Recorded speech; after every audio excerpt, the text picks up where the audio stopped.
I'd like to bring out our three panelists right now. You have their biographies there. Kyle Frazier representing the point of view that this is a very old earth and it was created by the Lord. Dr. Kent Hovind saying it is a relatively young earth, saying about 6,000 years. And Dr. Michael Shermer, if our panelists would come. This is Dr. Kent Hovind.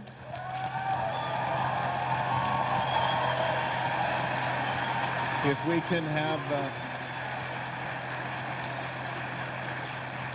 Kyle Frazier, if you'd come out and join us at this point. Try and get our people out here.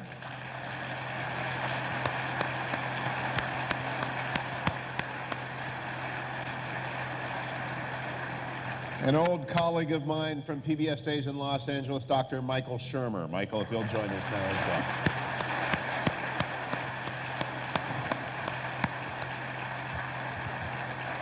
Well, my role is somewhat limited tonight, but I do have the most important duty of all. This is a cell phone. Turn yours off. Please. Okay. Now, panelists agreed that I could do this. We like to know with whom we are conversing. Would all of those of you who believe in God, however you understand that to mean, please stand up.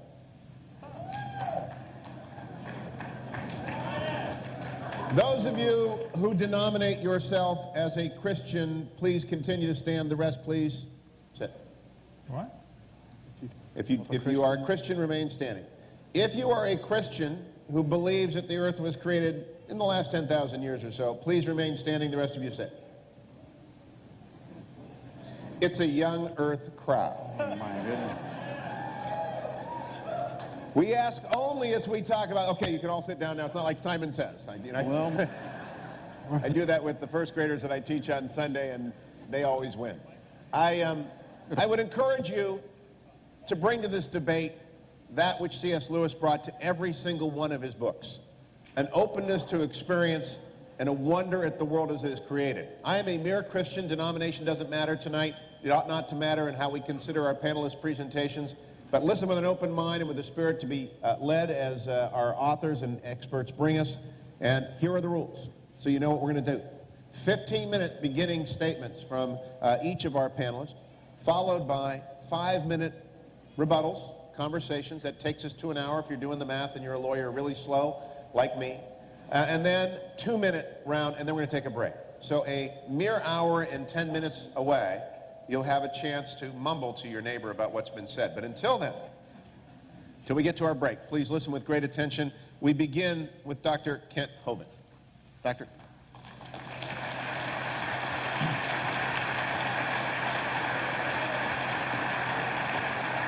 All right. Thank you so much. It is an honor to be here in Minnesota. My name is Kent Hovind. I live in Pensacola, Florida. I was a high school science teacher 15 years. And now for 14 years I've been doing seminars on creation, evolution, and dinosaurs, and I stand without apology for the concept that God created this world in 6 literal days about 6,000 years ago. And I think the evolution theory is one of the dumbest theories in the history of humanity. So, there's where I stand. Okay. Now, I will present the creation view. This is what I believe. That's how science is supposed to work. You present your theory and everybody tries to prove it wrong. If you can't prove it wrong, then maybe it's right.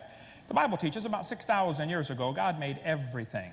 In 6 days, the Lord made heaven and earth, the sea, and all that in them is. And I don't need any help to interpret that verse, and I don't think the average person does either. I think he's telling us he made it in 6 days. And the Bible says death came into the world because of man's sin. Man disobeyed God, and that's what messed this place up. The Bible says by man came death, in Adam all die. And before the flood came, the Bible says the people lived to be more than 900 years old. During this time, reptiles, which never stopped growing, would grow to be enormous. Dinosaurs were big lizards that lived with Adam and Eve. And then Noah took them on the ark. We cover all that in my video number 3 of my series. Then there came a big flood. God was sick and tired of all the sin, so he completely wiped out this world with a universal flood, not a local flood, a completely worldwide flood that destroyed this entire planet. And that left behind all the fossils, the oil, the coal, the natural gas, the sediment layers that we see, and the canyons like Grand Canyon, all formed during that flood in the days of Noah. Noah brought onto the ark 2 basic kinds, 2 of each basic kind of animal. Since then, there's been a lot of varieties produced. There's been big dogs and little dogs, and they probably had a common ancestor, a dog.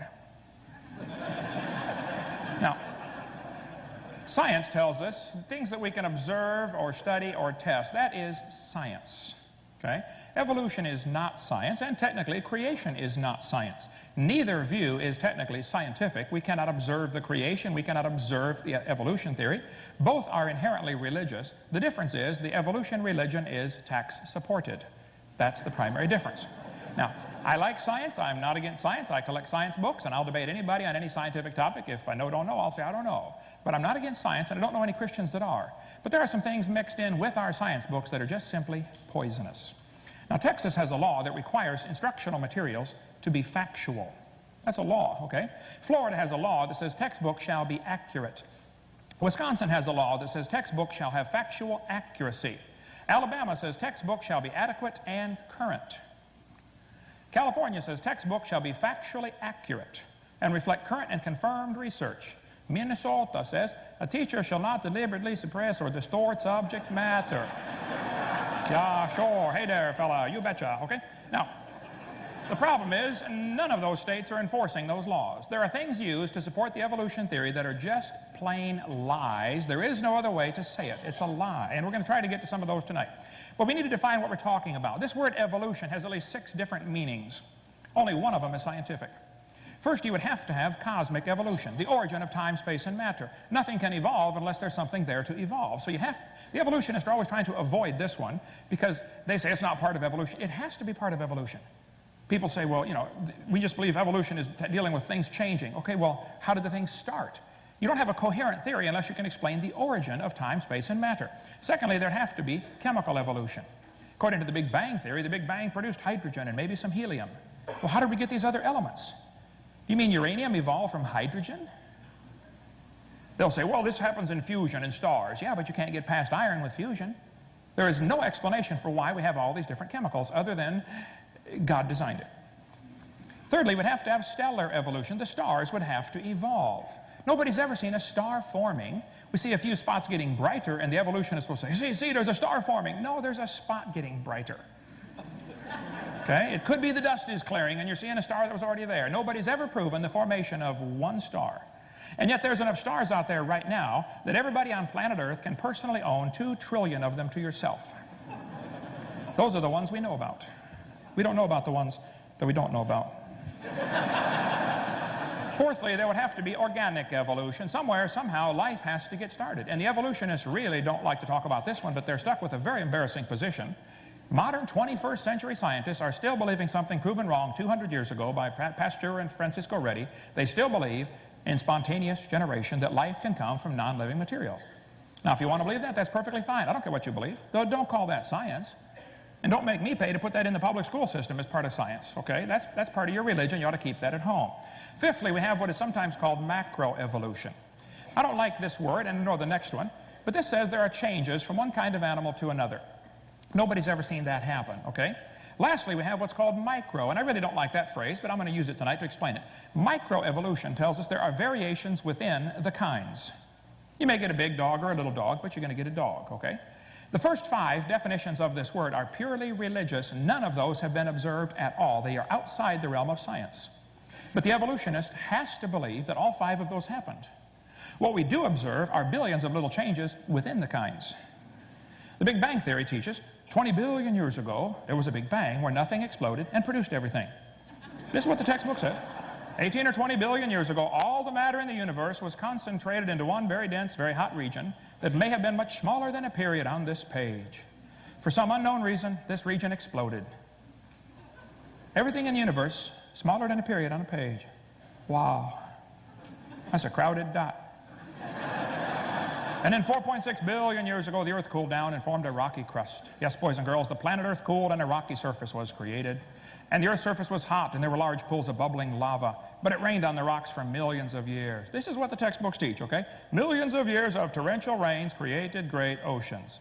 And swirling in the waters of the oceans is a bubbling broth of complex chemicals. Progress from a complex chemical soup to a living organism is very slow. Well, I guess it is. Totally stopped. Doesn't even happen. That's how slow it is. This guy said the first self-replicating systems must have emerged in this organic soup. So according to the standard evolution theory in the textbooks, 20 billion years ago, Big Bang, 4.6 billion years ago, the Earth cooled down. It rained on the rocks for millions of years and turned them into soup, and the soup came alive. 3 billion years ago. So great-great-great-great-great-great-great-great-great-great-grandpa was soup. Now, there's no question there are an awful lot of different varieties of dogs in the world, and I don't think there's a question they probably had a common ancestor. But it was a dog. That doesn't mean all the dogs came from a rock, okay, 4.6 billion years ago. What evidence do they give to support this theory for evolution? The textbook says we've got evidence from fossils. Oh, now, come on. Any freshman law student can tell you no fossils could possibly count as evidence for evolution. You don't know those bones had any kids. Bring your bones into court. Hey, Your Honor, these bones are the ancestors of everybody today. Yeah, right. You don't know those are the ancestors of anybody. I mean, a kindergartner ought to figure that one out. Evidence from structure, evidence from molecular biology, evidence from development. All the supposed scientific evidence for evolution has been proven wrong years ago. There is no evidence for the theory. Now, I don't mind if somebody wants to believe in it. This is America, the land of the free and the home of the slave, or whatever. But, and if you want to believe in evolution, that's perfectly fine. Honestly, I don't care. But I, for one, resent them using my tax dollars to teach that dumb theory to the kids in school at taxpayer expense. They ought to go start their private schools.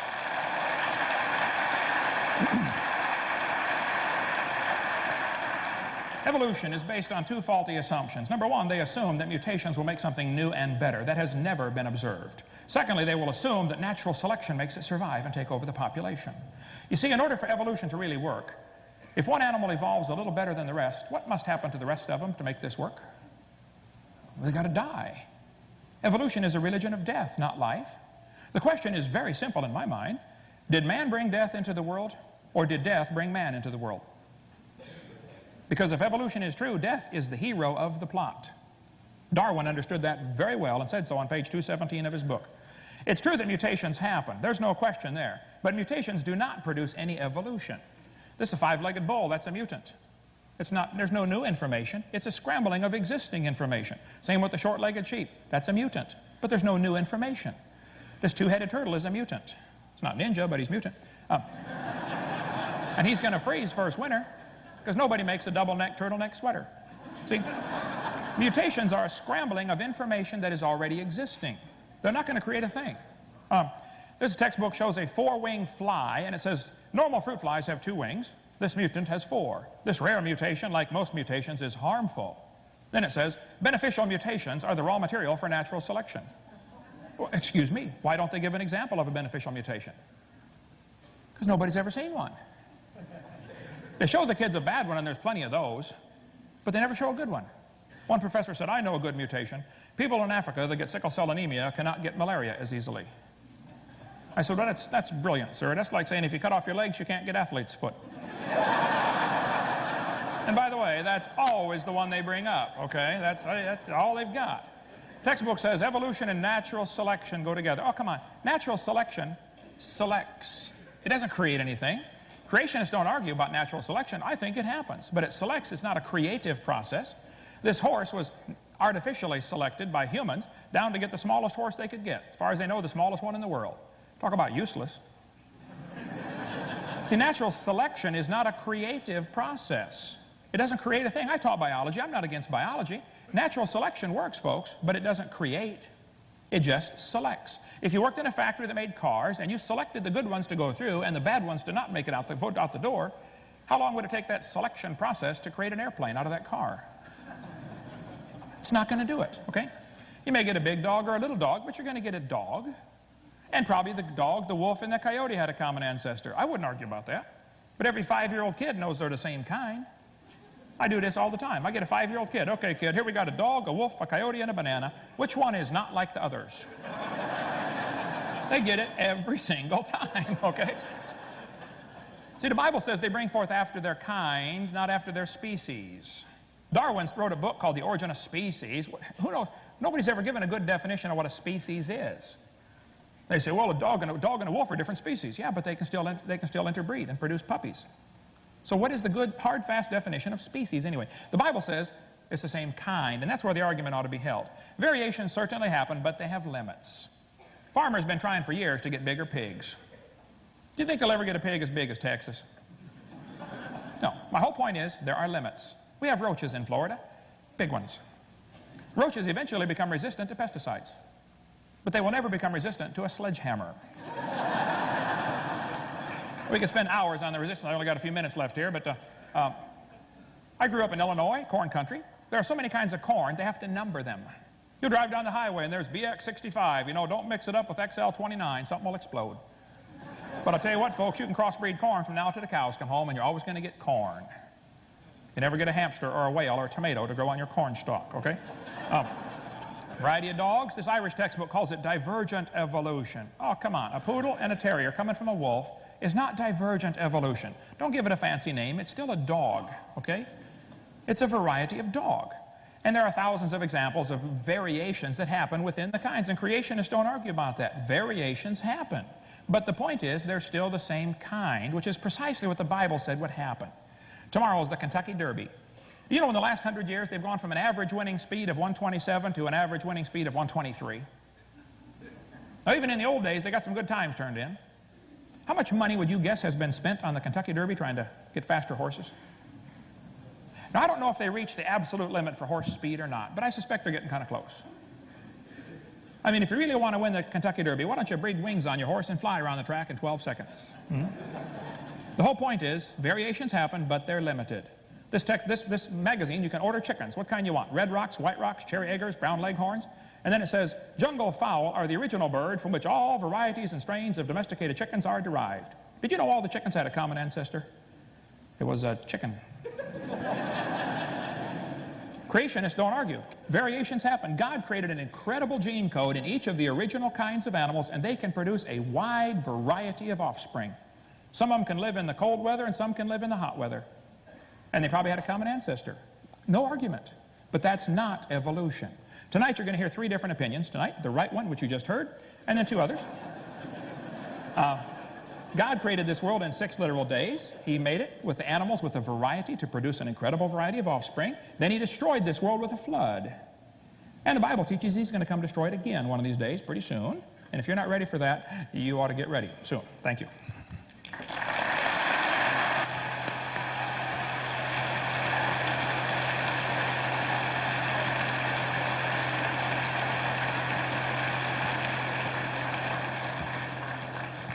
The second of our opening statements on the subject matter of how did we get here and when did we arrive is Kyle Frazier. Kyle.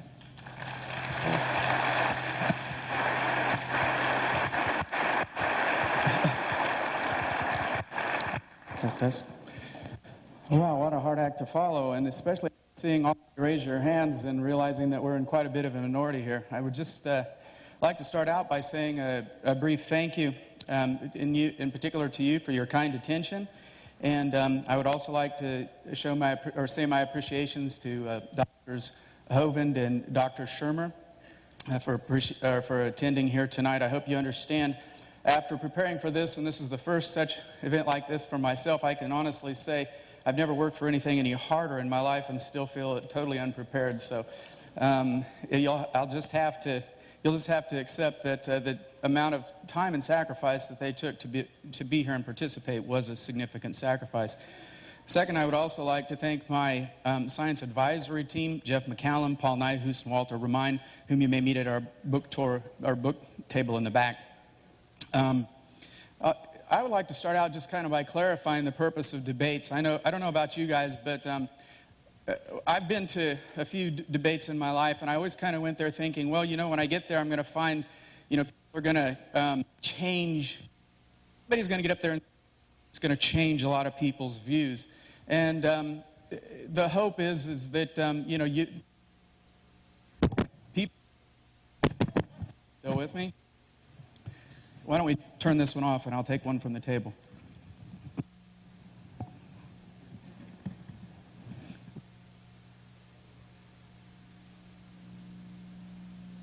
Still not with me? Here we go. Okay. But the point I used to come to these debates and think, oh, okay, great. We're going to see somebody get up there and say something that's going to change Michael Shermer's mind, and he might come out of here with a totally changed person. Or maybe that people that came here are going to be in that same, they're going to go through a change process, and we can actually see that before our eyes. And I would just like to clarify that I don't really believe that this kind of a dialogue has that purpose, to get people here who are going to change their view. Because actually, if we're trying to get people to a point where we've got a majority, for example, that's already been accomplished, hasn't it? But the rest of you still came here for one reason. You still want to interact with this dialogue. Why is that? Because there's a sense of curiosity, a sense of seeking, that this isn't something that you can set in concrete and say, I have this established. And for that reason, I don't think the purpose is to establish a consensus or a majority. I like to quote from Tom Sawyer when he says, well, hain't we got the majority of people, majority of fools in town on our side? And hain't that a majority in almost any place? The truth of the matter is that you can almost always form a consensus. But the point shouldn't be to form a consensus. I think rather of the quote by Abraham Lincoln when he said, when asked by a Union soldier, do you think, President Lincoln, that the Lord is on our side? And Lincoln said, well, I don't think that the issue here is that, that the Lord should be on our side. The issue should be that I be on the Lord's side. Okay? And so that's what I'm trying to find here is an area of truth. You might have noticed with my accent just a moment ago that I'm not exactly a Minnesotan. I'm trying very hard. Don't you know? Yeah. You know, I can do some of those things, but no, I'm just a Kansas farm boy, basically. Now to the matter at hand. What I would like to accomplish this evening and what I intend to prove is that there is irrefutable evidence for the intelligence, a mastermind behind creation. And what is sufficient proof and how will I define it? I will present evidential proof and not empirical proof. Just like Brother Hovind, I don't think that I'm going to stand up here and prove to anybody that there is a God. I'm going to go to a different point in my notes because they gave me some additional time. And that is, what I consider proof sometimes may seem a little bit vague. It may involve some inferences. Take, for example, I invited my dear friend Al Bensman to be here with me this evening. And pragmatist that he is, he looked at the price of the ticket. $9.80, he said. What on earth caused them to pick that number? Now, if human beings are pattern-seeking, storytelling animals, $9.80 seems to make no sense. So I gave it some thought. Why $9.80? Then I made up the following story. Since $9.80 on the radio dial is where KKMS broadcasts, it's some sort of subliminal message. Fix your dial to $9.80. You know, too bad it wasn't radio station $5.80. You know, you'd have gotten a break. But then again, at least it wasn't the Patriot, because what's that, like $12.80 or something? Okay. We're getting back to evidence. I'm going to take a first look, and what I'm going to do is to I'm going to use forensic type proofs and not try to prove that he exists, only that his acts are evidence. And from them we can surmise that there is reason to infer his presence. I will prove that God had method, motive, and opportunity, and is the mastermind behind the universe. For our witnesses, I would like to call first, if we let the trial begin, would nature please take the stand? What does nature say? Are God's fingerprints on the universe? Oh, let's not forget the swearing in. Do you promise to tell the truth, the whole truth, and nothing but the truth, so help you God? And nature says, of course I do. I submit for your consideration Exhibit A. Exhibit A is the sudden and mysterious beginning of space, matter, energy, and time. Following the introduction of the theory of general relativity, the scientific community discovered that something had gone terribly wrong. If E equals mc squared were true, there was a time when all that is never was.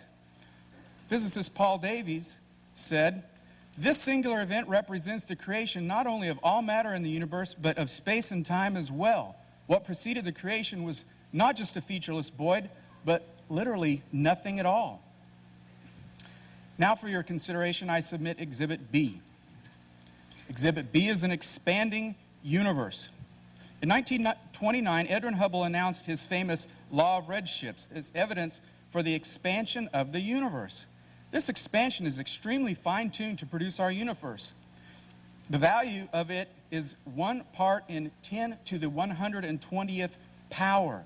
Comparing that to human capacity, our best measuring device can make measurements at 1 in 10 to the 23rd power, which, to borrow from Hugh Ross, would mean that the mastermind is at a minimum 10 trillion, trillion, trillion, trillion, trillion, trillion, trillion times more intelligent, knowledgeable, creative, powerful, and not to mention better funded than we human beings are.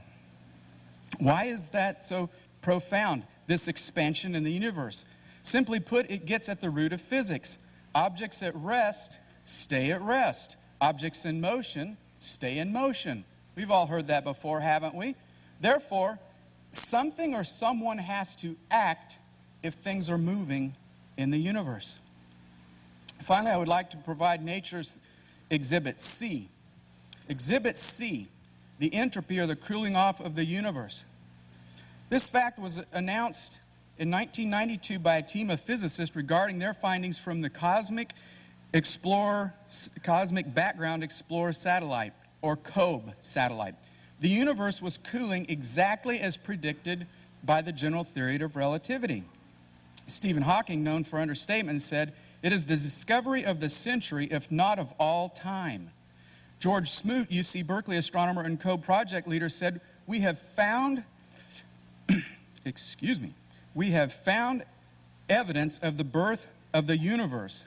It is like looking at God."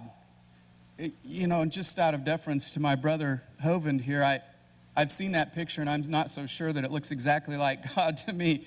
On the other hand, the reality of this entropy, the cooling phenomena going on, is featured in this picture. Implications. Having considered these evidences, it is important to understand the implications, and there are several. The first is that nothing begets nothing. We know the method of the mastermind. It was the precisely tuned, transcendent creation of space, matter, and time in the finite past. Or in the words of my favorite philosopher and theologian turned 70s pop vocalist Billy Preston, nothing from nothing leaves nothing. So you see, you got to have something if you want to be with me. Then again, for you intellectuals in the crowd, and perhaps you don't date back to the 70s, I have another argument. That is, everything that begins to exist has a cause for its existence. B, the universe began to exist, and therefore C, the universe has a cause of its existence. Second implication is this, that there's simply not enough time. The implications of a recent Big Bang are catastrophic for the theory of evolution, which needs near infinite time to construct even the simplest life form. If all the material in the universe were converted into the building blocks of life, amino acids, proteins, and if assembly of these blocks were attempted once a microsecond for 17 billion years, the number of opportunities to form a living entity is so small as to make it virtually impossible. You cannot construct life no matter how much time you've been given. And so my particular view may say there's 17 billion years, but there's not enough time. By the way, there needs to be a correction up there. That's 10 to the 1 with 11 zeros after it, not 10 whatever that big number is. It's still a very big number. Is there evidence of motive? I've mentioned we need to prove that. Motive is present in nature too, and that's the form of life. Over 45 parameters of the universe have been identified that must be carefully fixed in value for any kind of conceivable life, just not life as we know it, to exist at any time in the history of the universe. Commenting on a few of the parameters, British astrophysicist Fred Hoyle concluded that a super intellect has monkeyed with physics as well as with chemistry and biology. Here's an example of some of the 47. I'd like to start at the top of the list and work my way down. No, I'm just kidding. I don't have time. Is there evidence of opportunity? Thank you, Michael. I appreciate the laughter. At least somebody on the podium up here is paying attention. In 1968 and 1970, breakthrough research, Hawkins, Ellis, and Penrose, that's them up on the top, proved that the equations of general relativity guarantees the existence of a singular boundary or starting point for space and time. Hawking himself pointed to the breathtaking conclusion that time must have a beginning. For those of you who are Fox News fans, Hawking is who Homer Simpson said, "There's so much I don't know about astrophysics. I wish I read that book by that cool wheelchair guy." Next slide, please. Stephen Hawking's again. Next. No! divine revelation, our second witness. I'm going to call a second witness to this stand because the evidence is just from one witness when we look at nature. But are there others? Yes. The next witness I would like to call is the Holy Scriptures. We will call on them first as character witnesses and then to testify. What do the Scriptures say about our first witness, the witness of nature? They say this: for since the creation of the world, God's invisible qualities, His eternal power and divine nature have been clearly seen, being understood from what has been made, so that men are without excuse. But does Scripture point to motive? Yes. Now, what do the Scriptures themselves say about the mastermind? They say the following.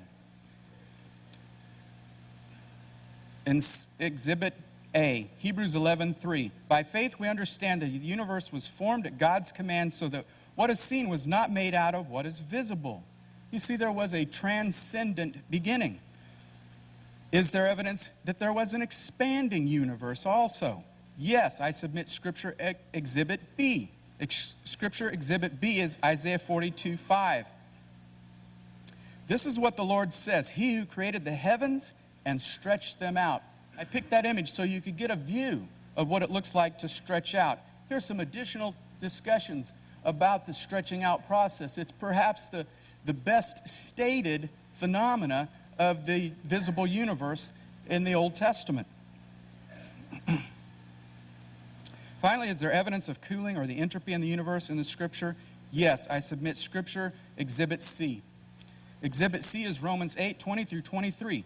For the creation was subjected to frustration, not by its own choice, but by the will of the one who subjected it, in hope that the creation itself will be liberated from its bondage to decay and brought into the glorious freedom of the children of God. You see, there is entropy, there is decay of all that is material. But lastly, in Scripture, is there evidence of motivation? Yes, there is. In Genesis 1:26 through 27, we see that mankind is created in the very image of God, or imago Dei, if you will. We are the only sentient beings that are material in the universe that can have a relationship with their Creator. Finally, is there an evidence of opportunity? In the case of God, this is only possible if He were capable of acting in a realm independent of time, energy, and matter. Remember the Hawkins-Penrose theorems say that there was no time before the universe began. So somebody had to be outside of time acting for us to have these phenomena. In Titus 1:2, God promised eternal life before the beginning of time. You see, in the classical Christian paradigm, that opportunity for God to work out of time is seen in the third person of the Trinity. Kyle. Am I done? You are done. Thank you for the time. Thank you for your kind attention.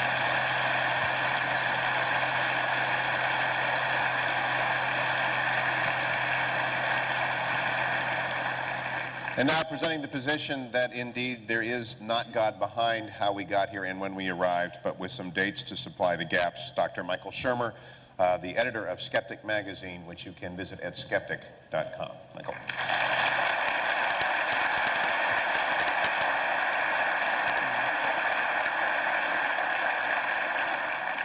Hello. Sounds like God speaking here. How we doing? I presume you know what you get when you cross an atheist with a Jehovah's Witness. It's somebody who knocks on your door for no reason at all. I used to do that, actually. I used to do the knocking on doors thing. I was a born-again Christian. I went to Pepperdine University in Malibu, California, to Church of Christ School. I went to major in theology. I was a born-again. I went knocking on people's doors to save their souls. We called it Amway with Bibles. Essentially, you're selling God. And then after about 7 years, I became a non-born again, and I became a born-again atheist. And then I went around knocking on those same doors saying, I take it all back, I was wrong. And then, you know, you get older and you find a sort of more middle position, of which I now call myself an agnostic or just a non-believer. The question on the table here is, can we see evolution or some sort of scientific theory as a form of creation? I'm not psychic, so I actually have to tell the person when to go to the next slide. I wrote a book about this. Basically, I wrote a book about why it is that people believe in God. It began as an intellectual journey as to why I became a believer and then became a non-believer and how that happened. But in fact, it's a journey that everybody goes through at some point in their life. How did you become a believer if you become a non-believer? By the way, it's so hard to see with pretty much everybody standing up how many non-believers there are. I don't care what the label is, agnostic or heretic or secular or non-theist or whatever. You just don't believe in God. Let me just see a show of hands. Okay. Well, look at the time. Hugh, I'd love to stay, but golly, isn't there a Laker game on tonight? No, that was last night. Oh, shoot. I have an 11-year-old daughter, and she said, well, where's the debate tonight? I said, it's in Minnesota, and it's at this Christian church. And she said, you're debating God at a Christian church? I said, yeah. She says, you're going to lose.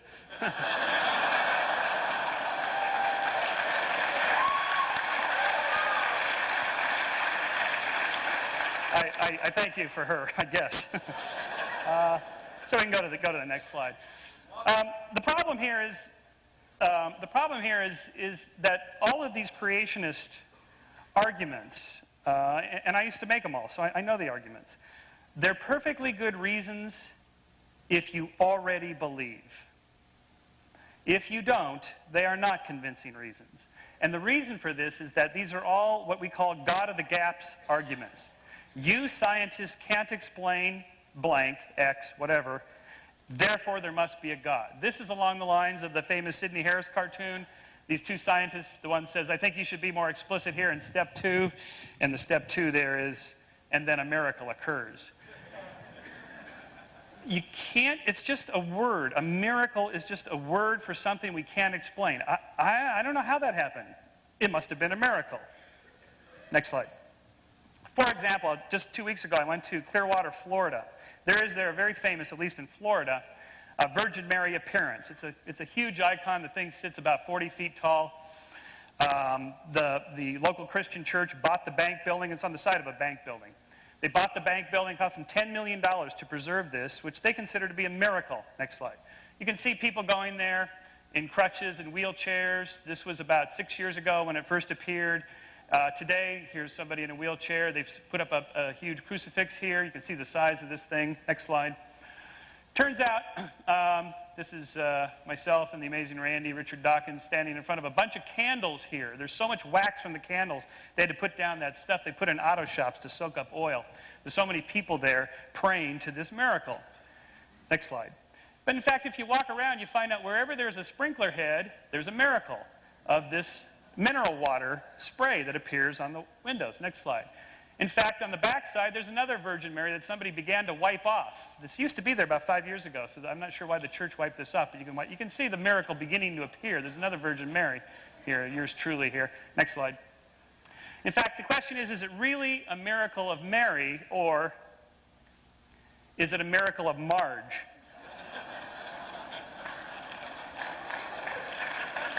Well, thank you. I appreciate that. As Kyle said in his many thoughtful comments, we are pattern-seeking, storytelling animals. We tend to see what we're looking for. We see what we want to find.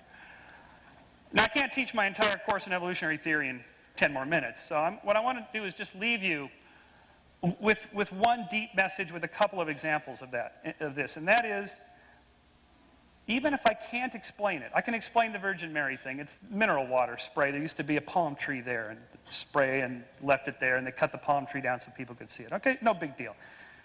I trust you're not putting your faith and your religion based on icons like that. But what about these other things? I claim that it's the same principle. That is, Kyle brought up the fine-tune problem. That is the fact that there's all these different anthropic adjustments. The universe is structured in such a way. It's just so carefully balanced. If it wasn't this way, it's not that we wouldn't be here, but there'd be some other species, or it'd be something like from Star Trek, where you get these people with 2 eyes and gnarly things on their forehead, and they speak English with a Klingon accent wherever they speak English with a Klingon accent in the universe. It's that nothing would exist. And so you have all these different, the electrical force between a proton and an electron, and the Planck constant times the speed of light, and Newton's gravitational constant G, and they have dozens of these. These are all real examples. These aren't just made up by an apologist, and I'm going to get up there and tell you these constants aren't real, or that the universe is not fine-tuned. It is. Next slide. Question is, why is it fine-tuned, and what are we to make of this? Well, there's several different answers, half a dozen different answers to this. But even if I can't answer it at all, or even if I'm wrong, that doesn't mean God did it. It just means it's a mystery. We don't know what it is. This is the principle I want you to take home tonight, just the one thing. For example, in the 17th century, there was what was called the plane problem. Newton identified, after his theory of gravity was published, that there is this weird phenomenon in the solar system. All the planets are in a plane. They're in the same plane of the ecliptic, it's called. They're not like this and so on. They're all in a plane except for weird Pluto, which is probably just an errant moon. So for Newton, the explanation is God did it. That's the way God set up the solar system. Nobody makes that argument today, because we now know exactly why the planets are all in a plane. It has to do with clouds of gas condensing into stars. So the problem is of hitching your faith to some scientific argument about fine-tunedness or some weird anomaly that scientists can't yet explain. What are you going to do with your faith when we come up with an explanation? Next slide. So, for example, here's another answer to the fine-tuned problem. Maybe our universe is not the only universe. Maybe there's multiple bubble universes, lots of universes. Stephen Hawking suggests, in fact, that quantum fluctuations lead to the spontaneous creation of teeny universes out of nothing. And he means nothing.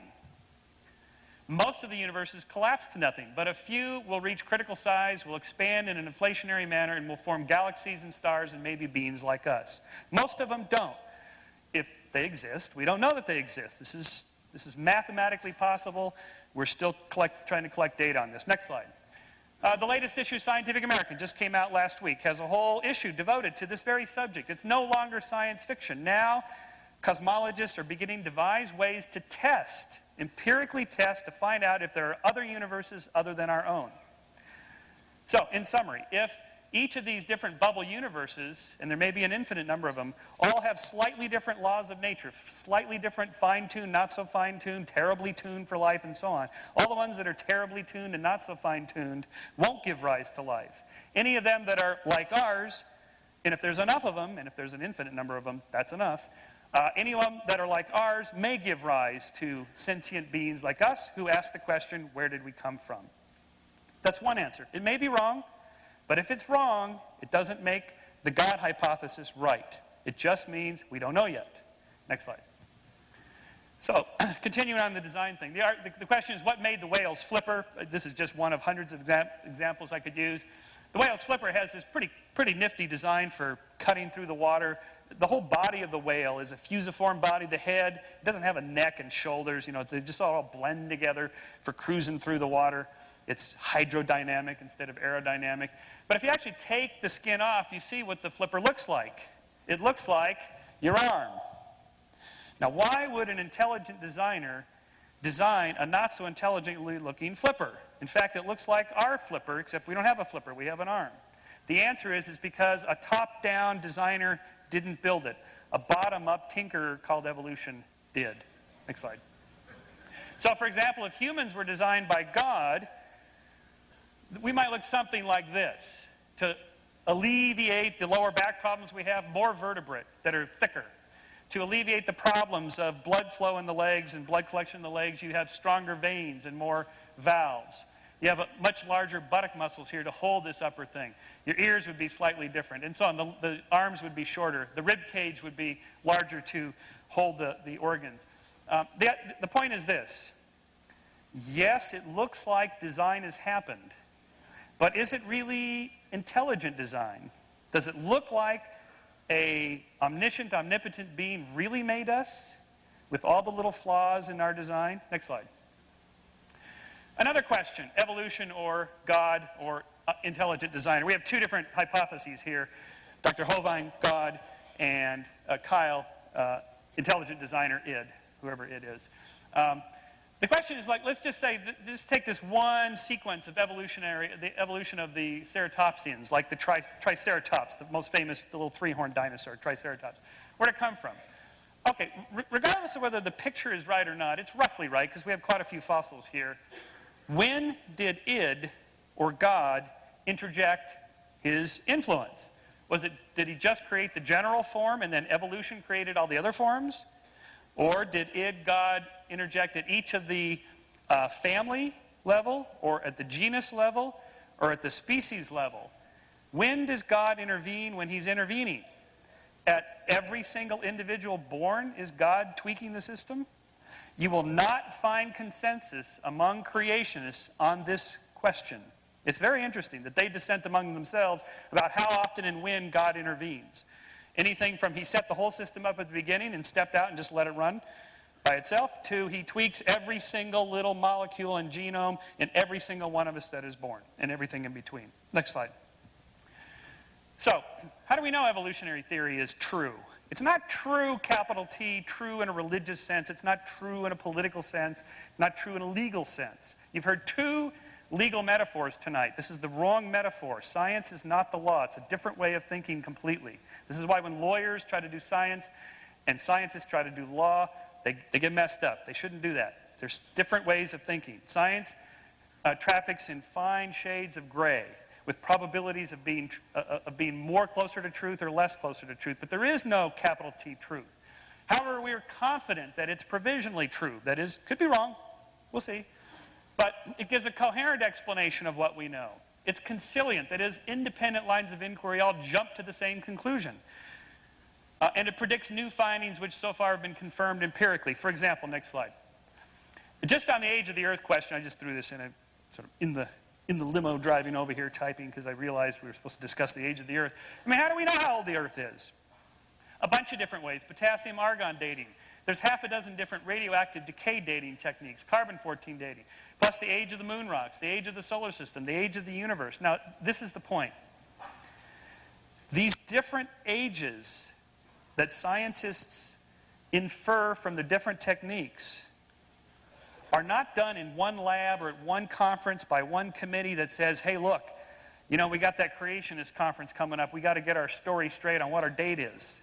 It doesn't work that way. These are different scientists in different fields who go to different conferences and read different journals and don't even know each other. And they all independently come up with the same rough range of dates. The Earth is about 4.5 billion years old, give or take a couple 100,000 years. The universe is about, Dr. Hovind, it's about 14.5 billion now, we think. And it changes, but it's not changing like between 6,000 years and 20 billion. It's changing between 14, 14.5, maybe 15, maybe 13.5, depending on who's doing the measuring. Now listen, if they all came up with the exact same number, then I would be suspicious that somebody was cooking the data. But they don't. The numbers vary all over the board, but they vary within a range. And the fact that they vary, and yet they're still within that tight range, gives me great confidence that this is correct. Next slide. Another example. Tests of evolutionary theory. Early fossils of life should contain only single-cell organisms, and they do. You will not find a single human or any mammalian fossil in a bedding plane that has trilobites. Not one anywhere ever. Why is that? 2, organisms adapted to similar environments should evolve similar morphologies. They do. Whale bodies and fish bodies are all fusiform, designed to cut through the water smoothly. Why is that?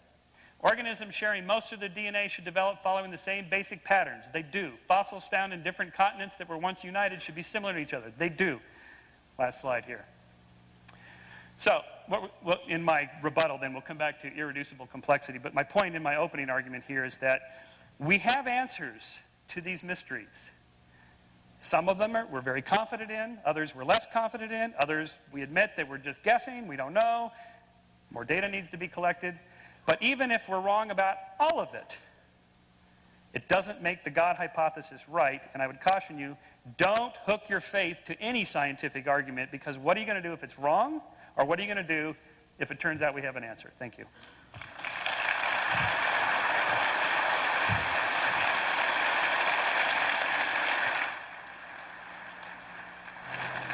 How many lawyers do we have here this evening? Would you stand up? Lawyers? I'm here. That's true. There's one or two. I love how Michael dismisses the law. Tonight when he gets caught speeding, I hope he says to the officer, you're talking about the law, I want to talk about the science of motors, and it's not going to work. In evidence class, we learn that the more powerful your argument, the shorter the amount of time you need to make it. And so now in the 5-minute round, a lot of the rhetoric goes aside and a lot of the sidebars, but the hardcore analysis of how did we get here and when did we arrive? Dr. Hovind? Is it 5-minute or 6-minute? My schedule says 6. I'm not going to get this done here. All right, let me start with Kyle Frazier's arguments. If we can get the screen black there. Reasons to believe. Reasons to believe what? Reasons to believe the Bible or reasons to believe Hugh Ross? I've always wondered about that one. Can we trust the Bible? Is the Bible literally true, or do we need some guru to tell us what it means? The average person reading that book is not going to come up with the billions of years that he comes up with. The average person reading the Bible is going to come up with 6 days about 6,000 years ago. And the Bible's going to say, there's no death till Adam sinned. The question of where did energy, life, matter, information, and organization come from is still, I think, of course, Kyle Frazier's position is, God did it. I agree. But is God capable of doing it and telling us how he did it? As far as the red shift, I cover this in great detail on videotape number 7 of my series out there. Get my plug in here.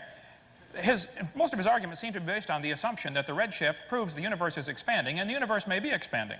But that still doesn't prove it's billions of years old. On day 1 or day 6, Adam was 0. But he didn't look 0. The trees had fruit on them. They were just 3 days old. They don't look like what we would think would be a 3-day-old tree. The God that I worship is capable of creating a fully mature, fully functioning universe in 6 days, just like he said. He said God is trillions and trillions and trillions of times more powerful than man. Man, to me, that's heresy. God is infinitely powerful. This is a limited God. My God's not limited, okay? Look at the background radiation is like looking at God. To me, that also would be heresy. God doesn't look like that at all. And nature is the first witness. That was interesting. And the Bible's the second witness. I like nature. I like science. I'm not against science, but folks, that's not how it's supposed to work. The God that I worship is not only capable of creating, he's capable of writing a book and telling us how he did it, and he can preserve that book for everybody today. That's the God that I worship. Now, for Michael Shermer, he said he was a born-again Church of Christ church member. I don't know if he was or wasn't. That's between him and God to judge, which he will face one day. The majority of audience here believe in God, which is because we're right in this case, all right? The God of the gaps, you know, miracles did it. You should look at the evolution theory and see how many miracles they have to pull in. You know, how did life get started?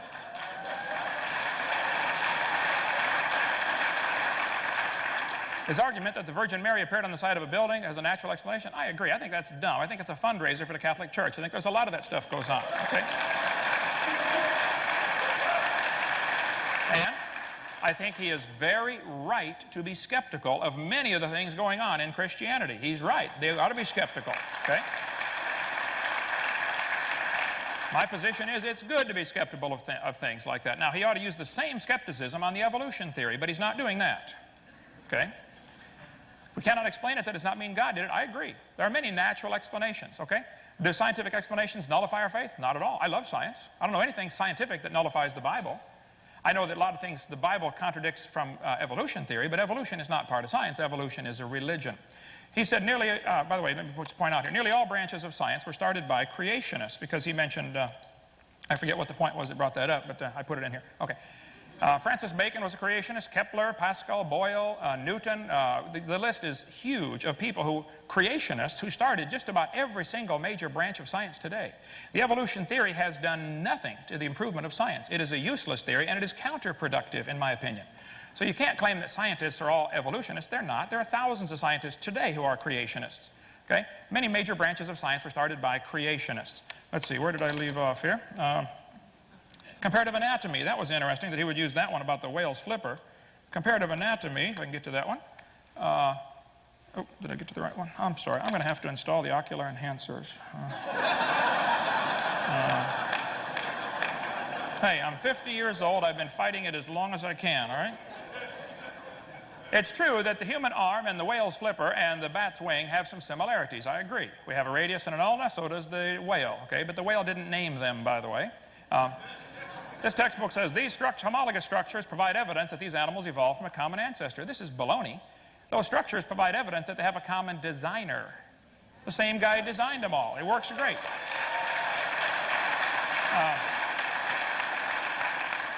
He mentioned the Triceratops. When did God intervene? This is setting up a straw man argument, okay? He says, here's our chart showing how we think the different ceratops evolved. Now, how did God do this?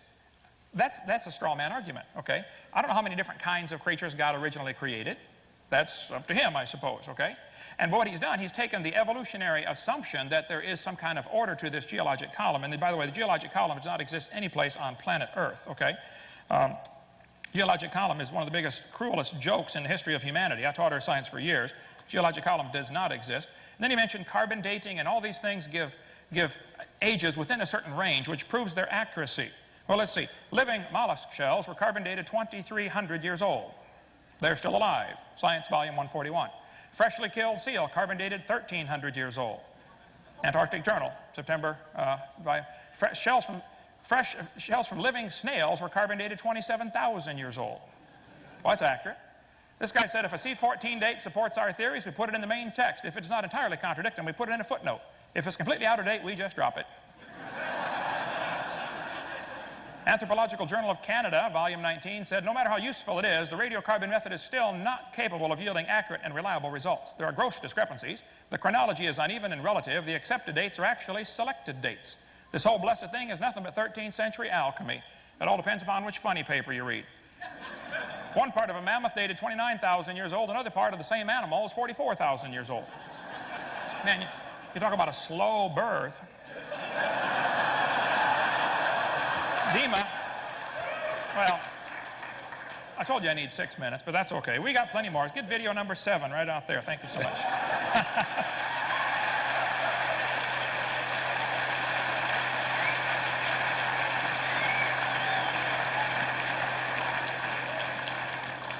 I did, in fact, extend to 6 minutes because it is a common complaint of all debaters that they're cut off too early, and you will have 6 minutes as well.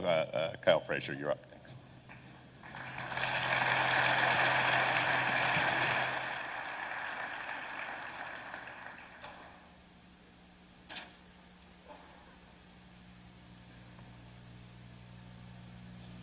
Are you with me? Are there? Have I mentioned yet what a hard thing this is to do? It seemed to me like I did that a minute ago. Well, here I am back again, and I'm having to put together some stray thoughts. And like Brother Hovind, I'm sure it's kind of like hitting a moving target. You know, you don't know where you're going. But what I would like to do is take a quick look at one of the comments that Brother Hovind made, and that is that his God is powerful enough to do anything. And I think we need to be careful with that type of Aquinan logic. I do agree that God has ultimate power. In other words, that He is the most powerful of any conceivable being in the universe. But we have to be careful of impugning to God the capacity to do things that He has not claimed.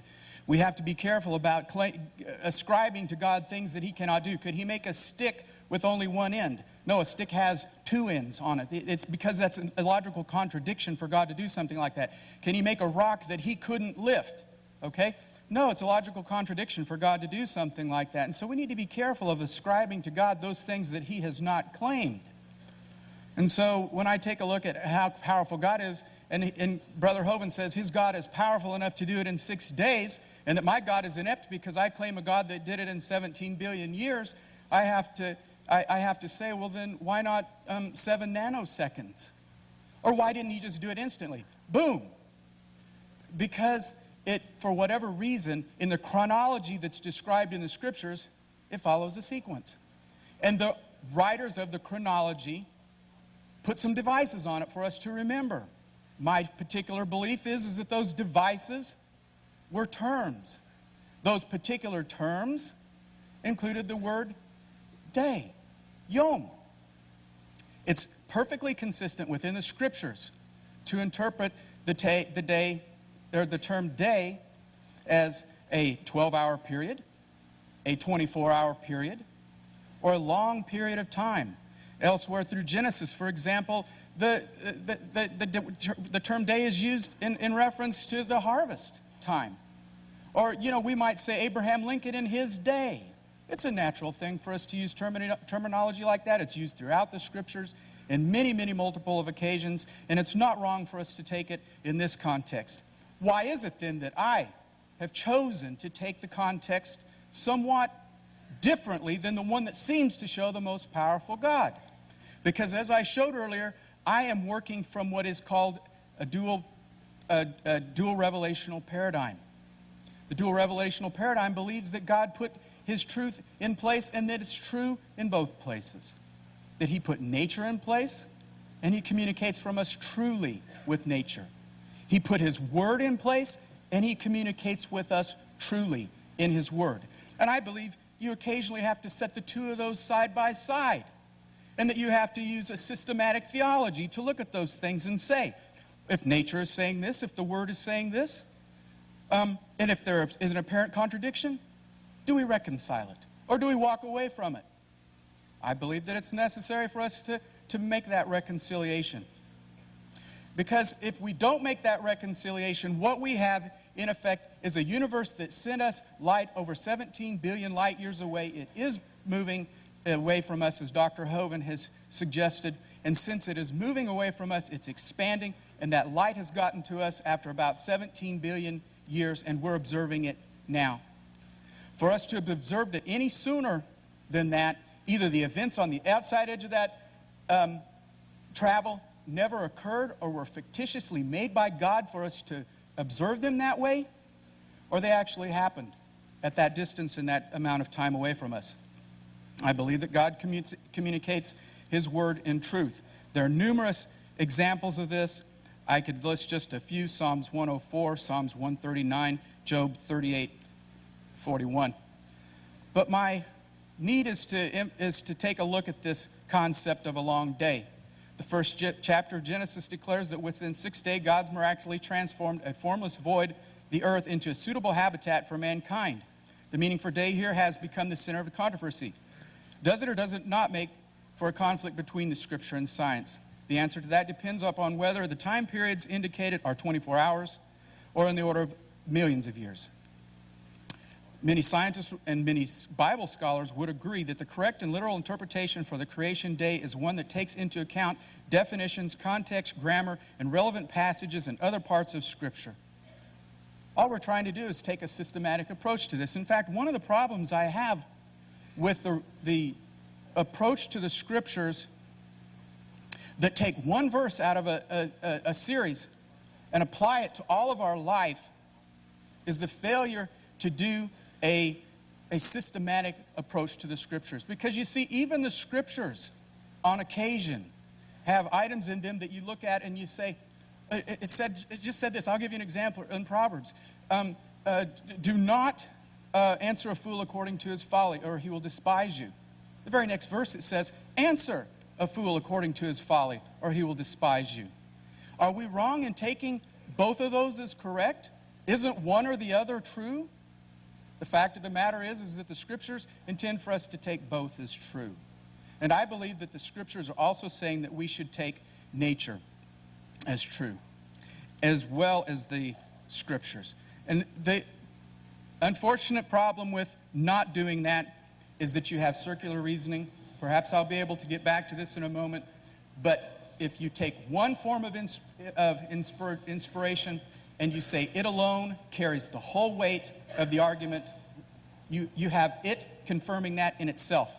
Do you see that as to be circular reasoning? Anyway, my time's up. Thank you, Cal. Michael Shermer.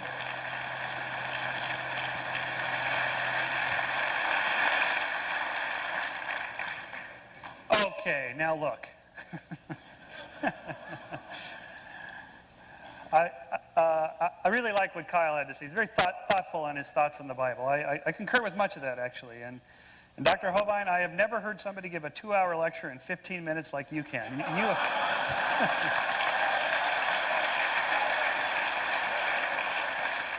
Your law students would have fun taking notes from this guy. Get that tape recorder handy. Ken says I should be skeptical of evolution. Well, I used to be. I was a total skeptic of evolution. I didn't believe it.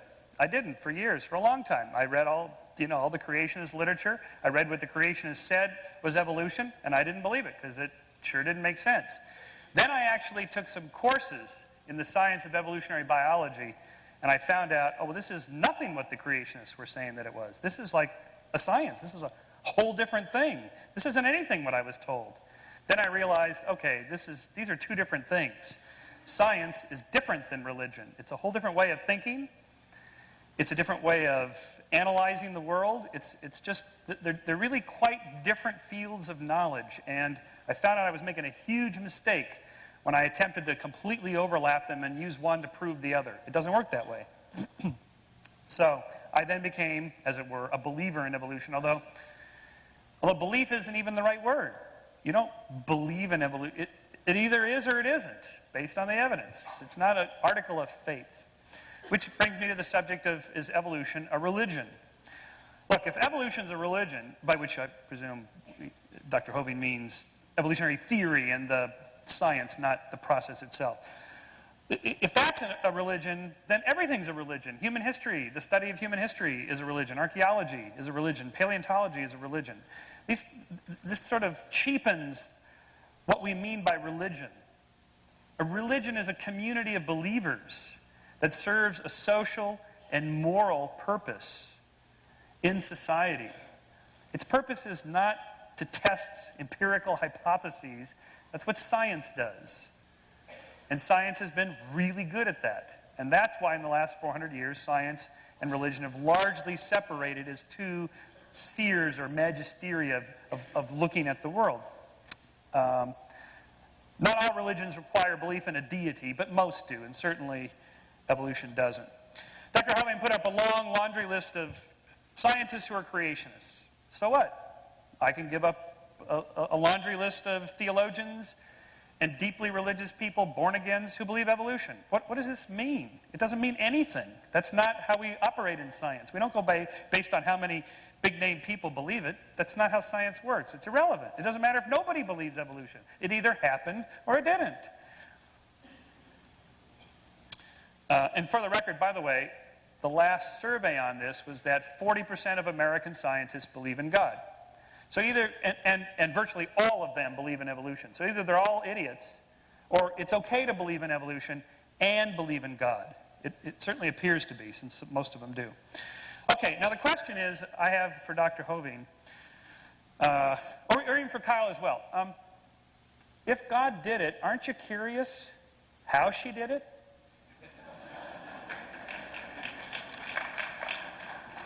Thank you. I didn't expect that from this group. Okay, I'll take it. In science, we just want to answer questions about the natural world. So, if God did the fine-tuning of the universe, or did this with the protons and electrons, or did this with the whale flipper, or whatever, how did God do it? Did God use genes? Did he use, for the cosmos stuff, the electromagnetic force, the weak nuclear force, the strong nuclear force? Just gravity, some other force we don't know about? What force did God use? As soon as you ask that question, you're now doing science. That's what science is. It's just naturalism. And there's only naturalism. The rest is supernaturalism. That's not science.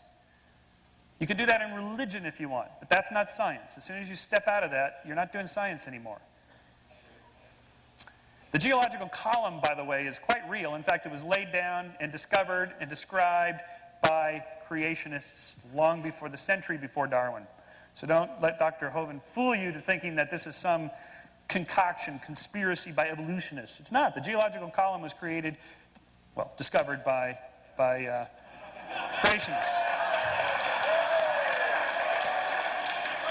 That's not what you think it is. It's creationists created it. Finally, what is the Bible? What is the Bible?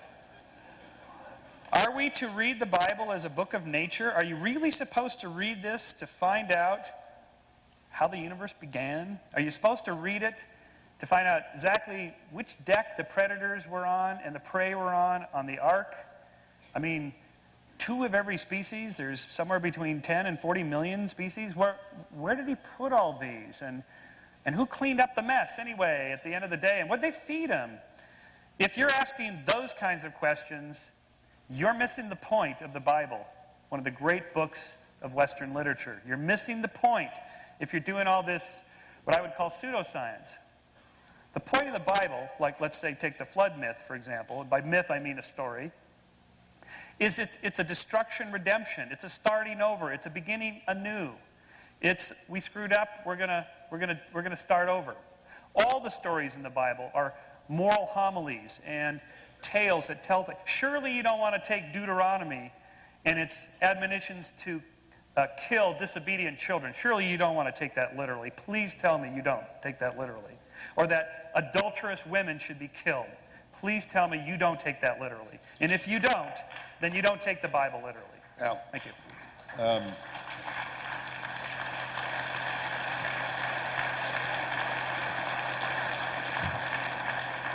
I can understand losing your faith, Michael, but what were they teaching about systematic theology at Pepperdine? Because you missed the whole New Covenant thing. What?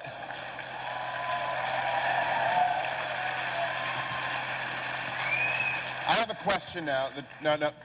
Moderator gets to break in here. What we're going to do is I'm going to give a question to each member of the panel. We're going to take a break. We're going to come back and allow you to recalibrate. But I didn't come all the way across from California not to ask questions. Michael, what did you say were the percentage of scientists who are believers in God? Did you say 70%? 40%. 4-0? 4-0. Okay. Yeah. I just didn't hear that, and I want to know that. Dr. Hovind, my question for you. What did Jesus say about this subject in the Gospels? Jesus said in Matthew 19:4 and in Mark 10:6 that the creation of Adam was the beginning. I believe that is literally true and scientifically accurate. And the implication for this conversation? These two guys are wrong. I'm right. But I scored Michael on his systematic theology, and again, I'll wager there are some here that would like a little expansion on that, because it does seem to me to be quick and not persuasive of someone who might be doubting your point of view. Of which part? What Jesus has to say about this, Adam, say it again, Doctor. Matthew 19:4, Mark 10:6, both are very clear. Jesus was talking about marriage and divorce, but he said, have you not read that he which made them in the beginning, at the beginning, made them male and female? The Bible says very clearly there was no death until Adam sinned. To claim there was death before sin, you now have an I was just asking about Jesus. So your proof text from Jesus I'm telling you. Yeah. is that. Kyle, what does Jesus say about this debate? I'd have to hello? Testing. I'd have to be honest to say that I never really considered that passage in the context, and I'm really big on putting passages in the context. So rather than just drawing it out, I would have to say that I see the creation of man as the finish of the sixth creation. Just the lawyer and me just saying, just a question. Jesus is quiet on this subject? Jesus, the creation epic was completed with the... Time out. Just quiet on. He didn't say when it was. He had a text. Are there any? I'm not trying to trick you. I'm just wondering. I thought you wanted me to comment on his text. No. Just is there a phrase in the New Testament? Is there a question and answer? Is there a conversation with the Pharisees on this subject matter? None that I'm aware of. So now my question to the three of you. With 40% of your colleagues, Michael, knowing something you don't know, and one verse from Matthew and no verses from the... Why does this debate matter to you three so much that you give so much time to it? And I'm very sincere about this, because I don't spend any time on this at all as a believer. Dr. Kent. Okay. Well, you should see what Jesus said about lawyers. Yeah, I did.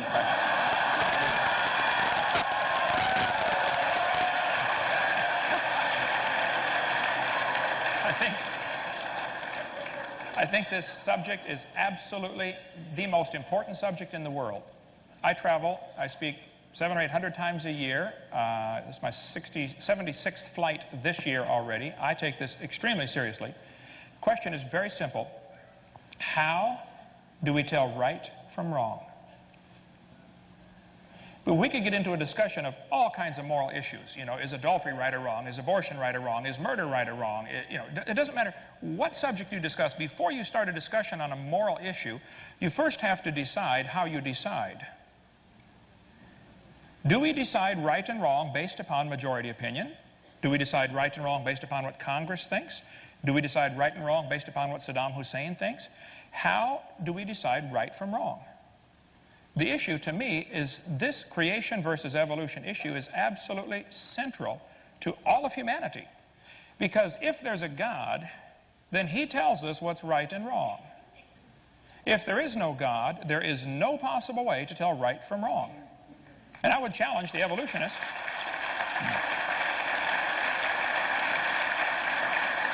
So I've asked this question to hundreds of evolutionists, and I'll ask it again tonight. If evolution is true, how do we tell right from wrong? Very simple. In case, hello, you with me? Okay.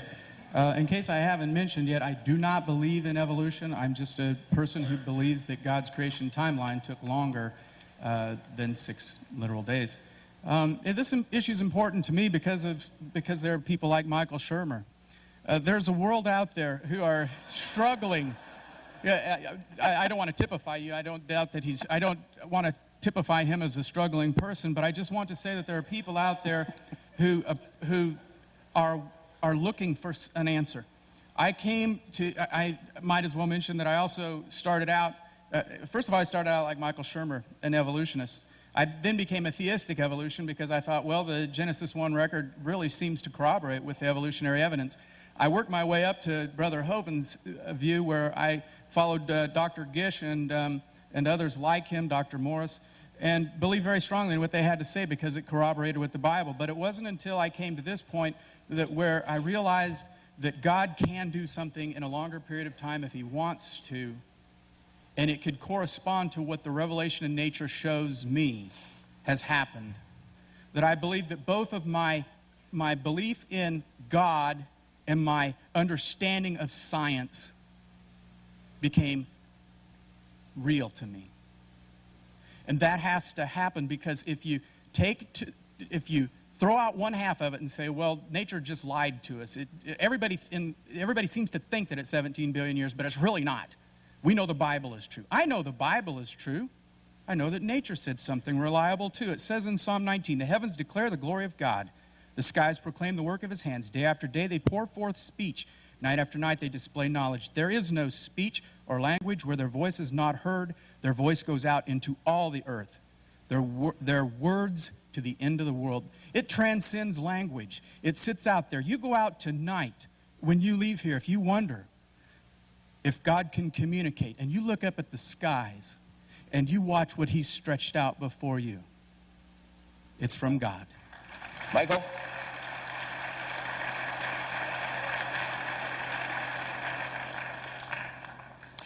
Well, I'm interested in the subject because what's not to be interested in? You'd have to be made of wood not to be interested in the question of where we came from. So in my books and here and so forth, it's an intellectual journey. I think the journey itself, the process of thinking for yourself and thinking it through and listening to all the different theories and opinions and so on, that's where the action is trying to figure it out yourself. And I guess my take-home message is, you know, it's okay not to believe if you don't, or if you have some doubts or whatever. It's not going to kill you. It won't. It's okay. You can always reconvert tomorrow, just in case. I figure, you know, since I really did believe, and I really did, I was very serious about this, you know, I figure I'm in there just in case I'm wrong now. Maybe it's sort of a way station somewhere. There's different versions of this. I ask believers if I'm in there, just in case. I do think that there's something... I think deep within us that wants to know, for whatever reason, we have a big enough cortex to think about these huge questions and try to answer them. So for me, I do want to answer the question, where did morals come from if there is no God? And how can you be good without God? Which is the subject of my next book called Why We Are Moral. And what could be more interesting than that? This is a hard scientific question to answer, and I'm working on it. Don't worry, you're not a lawyer. It is 8:20. We will return here at 8:40 for part 2. During the break, I was approached by one of you. What denomination do you belong to and why? I said, I am a Presbyterian for many reasons, but it is primarily the church in which I'm least likely to be hugged. Please keep that in mind after the break. I was also, my dear friend Judge Anderson is here from your Court of Appeals. And he stood up. He's the only other lawyer here, and he averred as how perhaps you had sprayed for lawyers tonight, and we're feeling very alone. Where are the rest of our panelists? If we can have Dr. Hovind and Dr. Shermer come back out. Or maybe not. Kyle, you get all 30 minutes. Now, here's what we're going to do. We're going to assign 10 minutes. We discussed this, an iterative process, big word, meaning we're just making it up as we go along. And 10 minutes to each to hit the central points of their presentation, and then I'll do my Oprah. If you have a question, and I emphasize, a question involves an inquiry, not a statement, not a speech. We'll do 3 questions at a time and allow the panel to choose the one that most interests them. So it's kind of, what's that show where you get thrown out when you're very boring and uninteresting? If your question doesn't make it, don't blame me. Michael Shermer, you're going to go first, 10 minutes. You missed the huddle up back there, so. Are you ready, Doctor? Go ahead.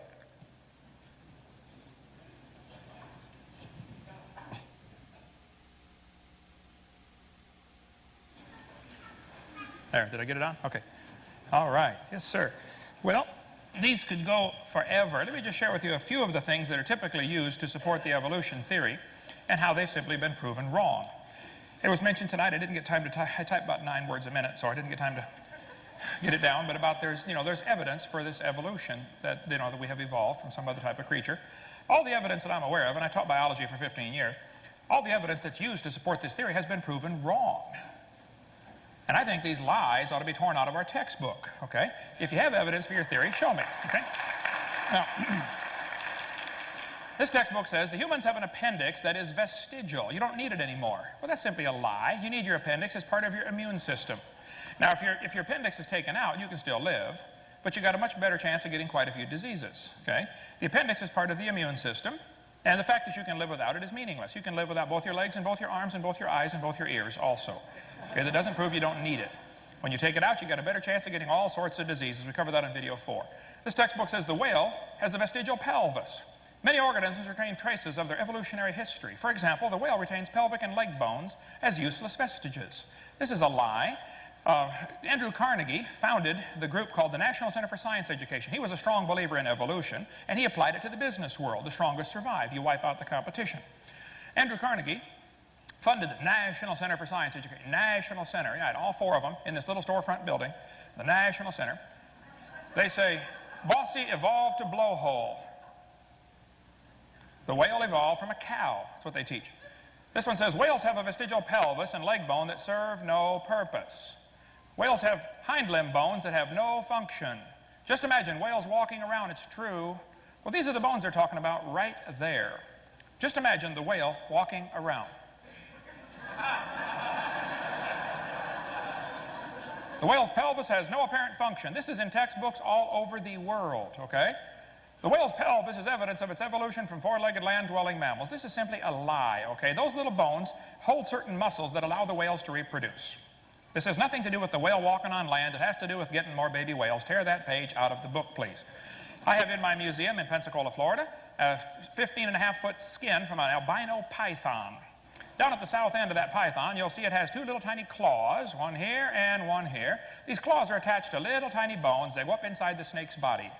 15.5-foot snake with bones about 2.5 inches long. This textbook says this python has reduced hind legs, rudimentary hind legs of a python snake. This is baloney, okay?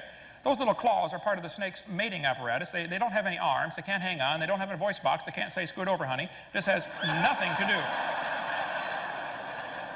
This one says, humans have a tailbone that is of no apparent use. I did a debate in North Alabama against the president of the North Alabama Atheist Association. He said, we've got proof for evolution. Humans have a tailbone they no longer need.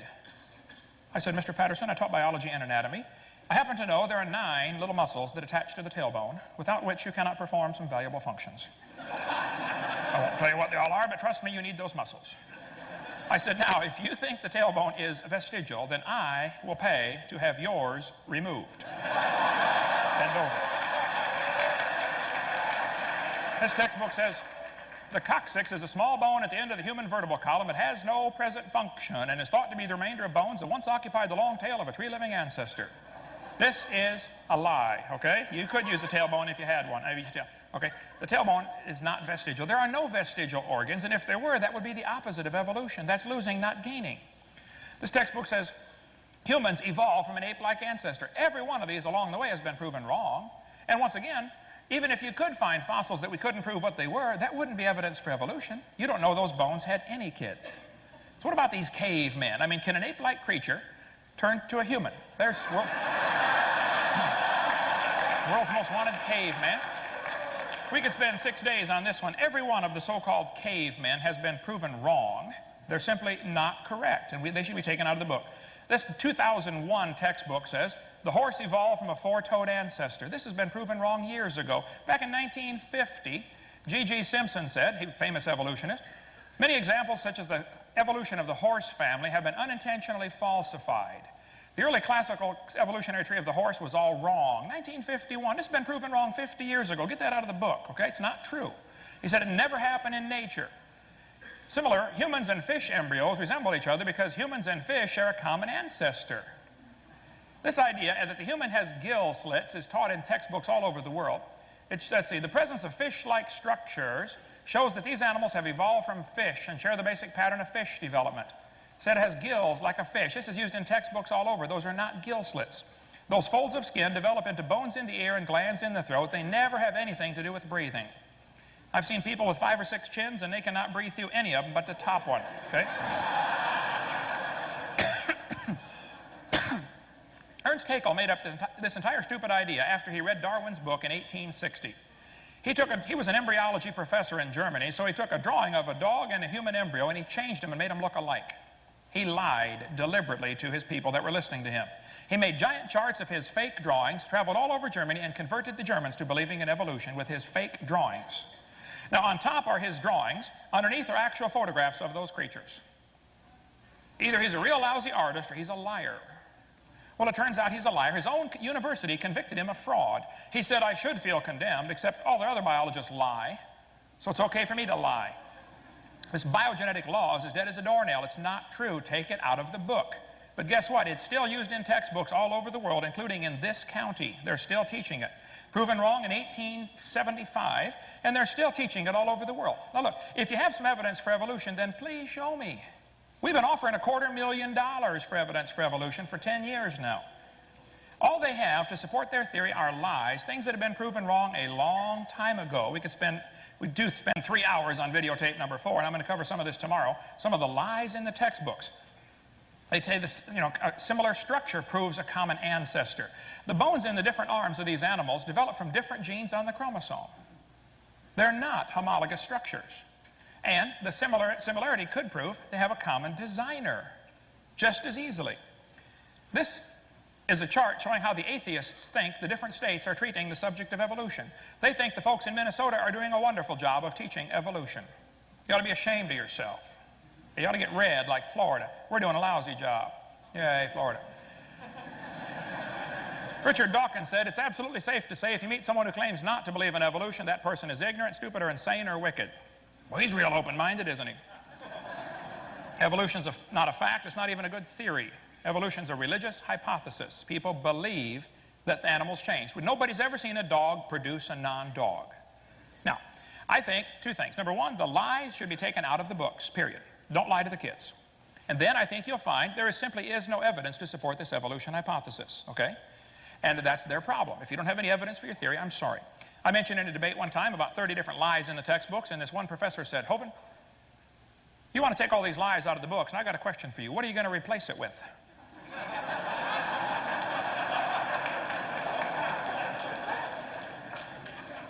I was speaking at the University of West Florida, my hometown, just about a year ago.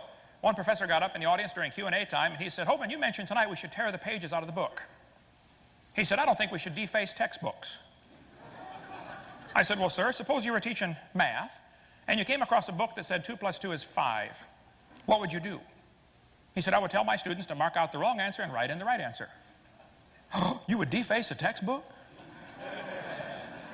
I said, now, sir, since you do teach biology, suppose you come across a book that says the embryo has gill slits or the tailbone is vestigial. What are you going to do? He said, nothing. I said, you're not going to tell the kids that's been proven wrong years ago? He said, no. I said, then you, sir, are a hypocrite, and the folks in this state ought to help you get an honest job picking peaches or changing tires, but you got no business using tax dollars to spread your lies on these kids coming to your class.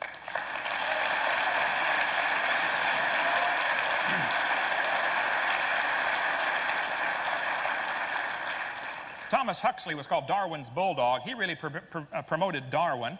His grandson, Julius Huxley, said, I suppose the reason we leapt at the origin of species, the reason we believed in evolution, was the idea of God interfered with our sexual mores.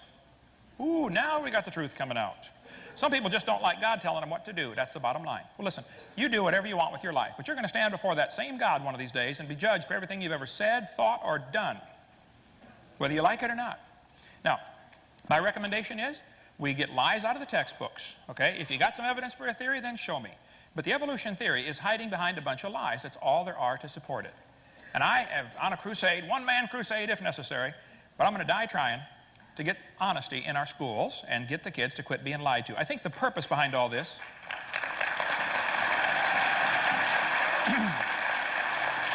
I think that there's really a spiritual battle at a much higher plane. This is not a science battle. There's no scientific evidence for evolution, and there's no scientific evidence against the Bible. This is a spiritual battle. You ought to get involved. Thank you.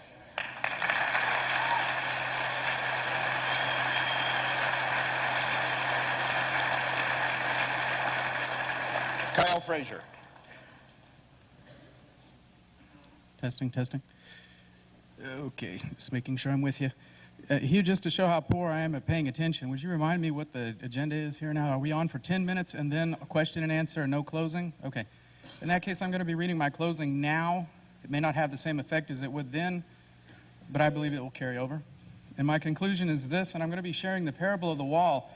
When I found out I was going to be doing this debate this evening, which was about the same time as we decided to bomb Iraq, it struck me that discussions like this need to influence us differently than to come to a point where we're slinging mud, where we're treating people prejudicially, to where we are not looking at truth in the way that we should look at truth. And so I'm going to share with you the parable of the wall. This is the story of three orphaned boys. Defend, discover, and discern. One day, these three took a walk in the forest behind their orphanage and discovered the most remarkable thing, a beautifully built brick wall. Curious about it, they decided to look it over and found that there was only one simple clue about the purpose and the creator of the wall, a note sitting atop the wall that read, Day 1, gather materials. Day 2, level area. Day 3, pour footing. Day 4, did I say day 4? No. Day 4, build wall. I'll be back soon, love, Father. The discovery created a great deal of excitement with each boy reacting to the discovery in a manner typical with his personality. This is amazing, insisted Defend. Our father has left us a monument to remember him by. No, said Discover, don't be silly. We don't know if there is any connection between the note and the one who built the wall, or if the one who did is our father. In fact, we don't even know if we have the same father. Moreover, I think it's more of an accident than a tribute. What is the purpose of a single wall? It must be the start of something more significant. Discern, trying to moderate the confusion, suggested that this could be the most significant find in their lives, but said he wanted more proof. It is an excellent wall, we know. Nothing of our father, whether he was a wall builder, whether we are his offspring, and what is the purpose of this wall. That is all Defend and Discover needed. They decided and started a passionate search for the evidence of their point. Defend decided to pour himself into studying the note. The following years, he read the note repeatedly, looking for clues that would indicate that the one who wrote the note actually built the wall. He found that the wall building steps were accurate. The conclusion, no other option than the builder of the note and the writer were the same person. Being convinced of this, he then set out to prove that his father would be capable of building the wall. He went to public records and found that his father was strong and intelligent and caring. In addition, he spent much of his available time reading every word written about his father. Discover, on the other hand, decides to pour himself into this study of walls. Surely, the better one knows walls, the better one will know wall builders. He studies architectural, engineering, and masonry. In the end, he is a world expert. By this time, he decides to reread the note, reconsider the note in light of what he learns of walls, and finds that there is nothing about the note that necessitates it being built by his father. That's all Defend. For his part, Discern tries to keep in touch with his brothers, Defend and Discover. However, the passion of each makes it harder and harder to spend time with them. In addition, he notices that each has become more and more passionate about his position, and it is now impossible to talk with them without hearing about all their expertise. Discern decides to arrange a meeting between the brothers, reestablish their brotherhood. The meeting, while well-intentioned, quickly dissolves into a shouting match. Defend started with the assurance that his knowledge of the note builder is so intimate, he is convinced that the wall is built by him. In fact, he concludes to him the most important message is that it is the most powerful wall builder ever. Discover followed with the details about information about walls. Walls are wonderful, he agreed, and nothing about this particular wall says that it had to be made by the father. To me, the most important thing is that given enough time, practically anyone could have built this wall. Ridiculous, retorts Defend. Fathers as skilled as ours could not only build a wall perfect, but made it in 4 days, just like the note said. He is not a typical father, and this is no typical wall. My father and your father are clearly not the same. Discern, thinking he can find blind spots in each brother, tries to build a bridge, saying, perhaps each of you were not so close to what the others learned, you might find common ground, but quickly finds neither brother respects his attempt at neutrality. Defend claims he is ignorant of the father, and Discern claims he is ignorant about walls. Sadly, the brothers part ways and remain distant for the years to follow. I'm sorry I'm having to read this. This is really only the second time I've gone over this since I wrote it, so please be patient with me. Amazingly, one day, each receives a letter from the trustee of the father's estate. The father has been discovered. He will be reading of the will. Each of the boys is an heir. They gather at the attorney's office and in the excitement of the moment forget their differences. They embrace and apologize for being so distant. After all, if they are heirs, they are brothers too. At the appropriate time, the trustee opens the letter and slowly reads. To my 3 sons, Defend, Discover, and Discern, I leave all my earthly possessions. May they manage them with care and wisdom and with the brotherhood they learned by working together to finish the small brick clubhouse I started for them on the back of my property. May the love I have shown them cause them to love one another. You see, the father wanted to build brothers and not walls. That's my 10 minutes.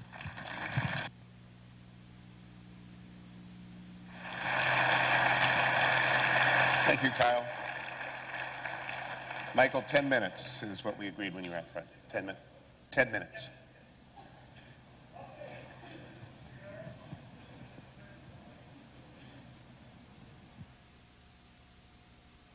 Okay, how's that? Oh, how we doing up there in the balcony? Yay! Wow. All right, I want to do 2 things in my 10 minutes, 5 each. Addressing some of the claims by Dr. Hovind that scientists are liars and they knowingly lie to students and perpetrate lies in textbooks. Have I characterized that correctly? So the question is this true? Is this actually true? Are some scientists liars and they perpetrate lies, knowingly lying to people? Is this really true? The answer is no, it's not. Mistakes are made, as all humans do. You're the ones that talk about sin and so forth. Mistakes are perpetrated quite by accident, and usually, in fact, all of the examples that Dr. Hovind gave, and that's only a handful. There's lots more mistakes that get published in textbooks. All of them, without exception, I haven't found one, was discovered by other scientists, not by creationists. The scientists themselves nail each other on these things. That's one of the beautiful self-correcting natures of science. In terms of like Haeckel's famous embryological drawings. He was nailed in his own time for this. Then how did it end up in textbooks? You will never find any of the examples that Dr. Hovind gave in scientific papers or monographs or professional books by scientists for other professionals. Then how is it these things survive in textbooks? The problem is not of science. The problem is textbook publishing. And the problem is not just science, it's in all the sciences. It's in history books. It's in all textbooks. The reason is because, well, this is a whole other issue, but it has nothing to do with science. It has to do with textbook publishers and just sort of not checking their facts, or they hire fact checkers that are not qualified to do this. It's a serious problem, but it's an educational problem, not a scientific one. When the errors are discovered, they are taken out. You won't find Haeckel's drawings anywhere in modern textbooks published in the last few years. You won't find it anymore, along with any of the other errors he brought up. And in any case, the point is that this is what scientists do. And frankly, I resent the use of the word liar. I think it's a low blow. I think it's a rhetorical, sneaky trick on the part of a propagandist not a man interested in science and truth. The second half, I'll turn on the PowerPoint here. I just want to make a few words, say a few words about religion and just plant this little seed.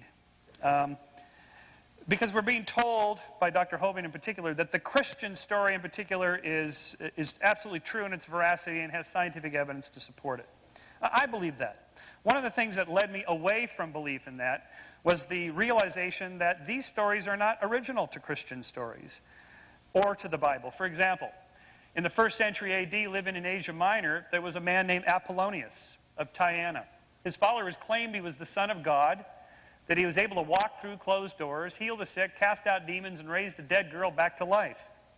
He was accused of witchcraft, sent to Rome before the count, was jailed but escaped. After he died, his followers claimed he appeared to them and then ascended to heaven. This is a classic story. It's the Osiris story. It's the destruction, redemption, flood myth that I told you about. It's the starting over, this 3 days and coming back. This is found in lots of cultures. It's not original to the Christian story. Next slide. You see, in fact, the evidence that God and religion, if I'm going to say something positive, then where does the concept of God come from? It's humanly constructed. I mean, how many of you, we had a show of hands, or we had everybody stand up that believe in God. How many of you believe in Zeus? Okay, so you're Zeus atheists. We had one hand up here. Okay, all right, well, God bless you, or whoever. So you're all Zeus atheists. In fact, there's been roughly 10,000 different gods and 10,000 different religions in the last 10,000 years, rough order of magnitude. I contend that all of you are atheists for 9,999 of those gods. The only difference between me and you is just that one other God. That's it. That's the only difference. Next slide. So, for example, there's lots of creation myths. There's lots of them. Which of these, Dr. Hovind, should we teach in public schools or in any schools? The no creation story from India, the slain monster creation story from Sumeria, Babylonia, the primordial parents creation stories from the Zuni Indians, the cosmic egg creation story from Japan. The world was created from an egg, from primordial parents, from a slain monster. The spoken edict creation story from the Mayans, Egyptians, and Hebrews. The world sprang into being at the command of a god. This one's yours. The sea creation stories. The world was created out of the sea or water, oceans, lakes, something like that. Next slide. In fact, flood myths are culturally constructed. We know over the last roughly 2,000 to 1,800 years before Christ, the famous Babylonian Epic of Gilgamesh. This predates the Noachian flood story. Flood stories are common to cultures that live on bodies of water that flood. Now, does this make your flood story false? My contention is that to ask whether the flood actually happened or not is to miss the point of the story. You miss the point. All these stories, the point isn't whether they're true or not. The point is, what's the message behind it? So I would suggest you read the Bible in a different way. What are these stories trying to tell us? Really geological scientific knowledge? Really? Is that what they're trying to tell us? Or might there be something a little deeper in the message? Let's go to the next slide.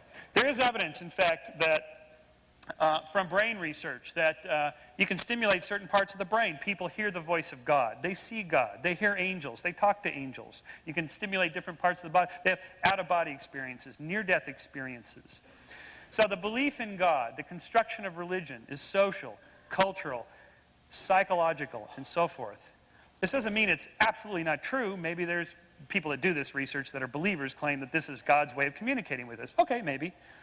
But let's not just be simplistic and say it's black and white, these people are liars, and we're right. The real story is more subtle, more sophisticated, and more complex than that. And I would ask you to think for yourself, do a little reading, do a little expansion of your thinking along these lines, and see what else is out there. Thank you.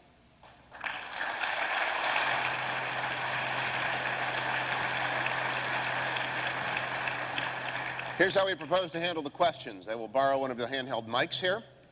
We have 2 rows here. And please come and form up if you have a question for our panel. And as I said, we will take 3 questions at a time and allow our individuals to do. I also agree with Michael, especially for the young people here. You must do your reading, especially Josephus and Tacitus, as the Romans recorded that there was a man named Jesus, and he was crucified in 33 AD. I just want to make sure that we do not confuse the myth of Gilgamesh with that.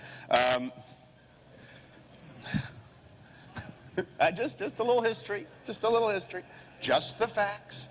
Yeah, 3 in a row. Moderator, you're the moderator. You're not supposed to join in against me. I already have 3,000 people against me, Hugh. You're supposed to be neutral. I just like to bring No. Just a question, no statements. One quick statement, Dr. Sherman, I am on your side. Okay. Quick question. Your statement about 10,000 gods over the 10,000 years. Yeah. It's probably more than that, but probably pretty well proves the point that there is the one true God, because there's 6 billion of us who believe in him. But where is the body of Christ? We had the Jews and the Romans both that had an interest in keeping it in the grave. It's not there. Okay, good question. Let's get 3 in a row. 3 questions, sorry. Judge? Can you assess the present state of scientific evidence relative to carbon dating and other methods of determining passage of time? And the third. There was a statement about some like dimensional bubble or something like that. There could be an infinite number of those. Well, if there is a dimensional bubble, what's beyond that? And if there is something, what's beyond that? Dr. Hovind, respond to any or all of those 3 that you would like.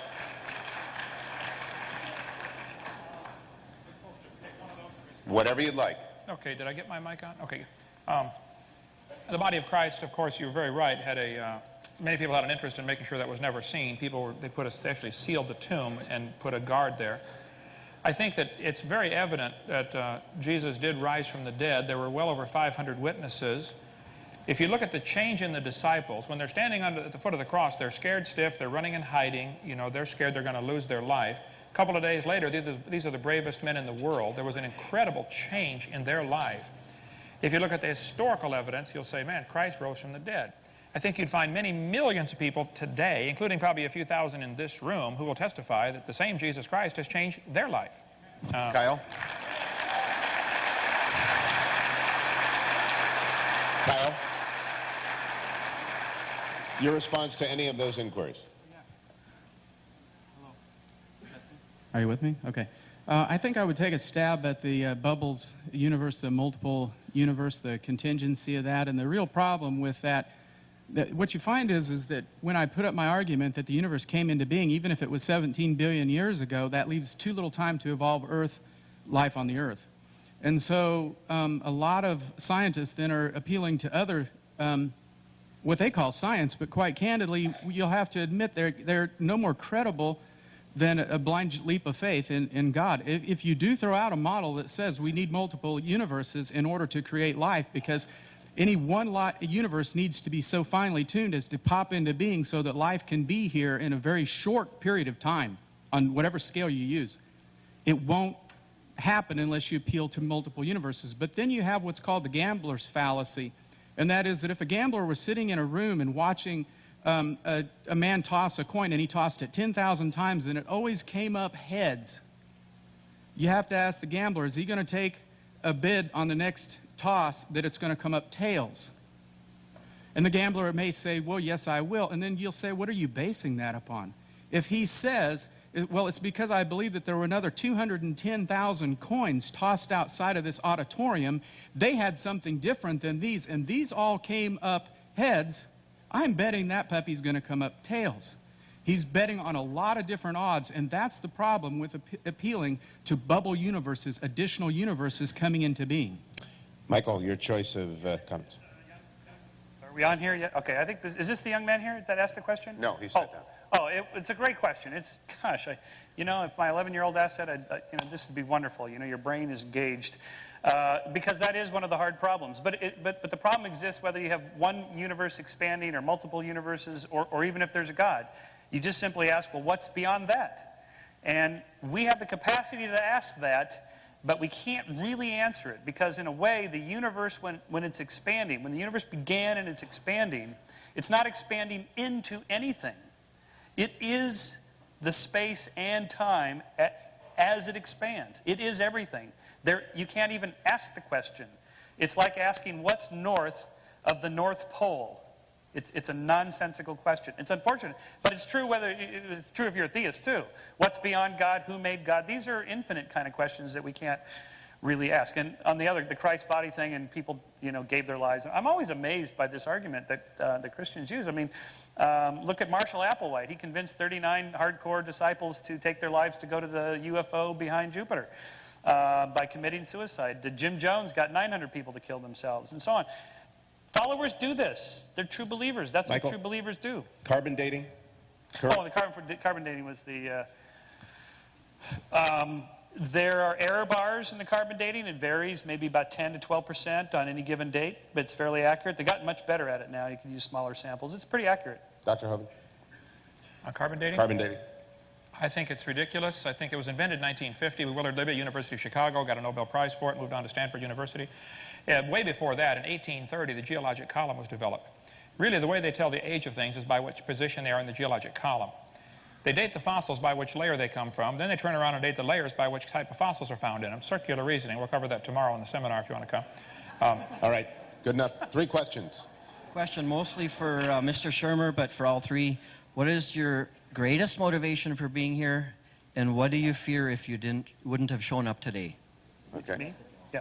I think I'm particularly for Dr. Hovind, but the question I have is if the flood, the cataclysm in 40 days and 40 nights, if during that time he's going to put the trilobites up in Sedona and he's going to carve the Grand Canyon, did he do this to confuse us? Good question. Given the various errors that I have experienced in textbooks and, contrary to some comments tonight, and the omissions of contradictory information to the neo-Darwinistic theory, why shouldn't one believe that these textbooks are written more from a philosophical position rather than from a search for truth? Michael, we'll start with you and move left.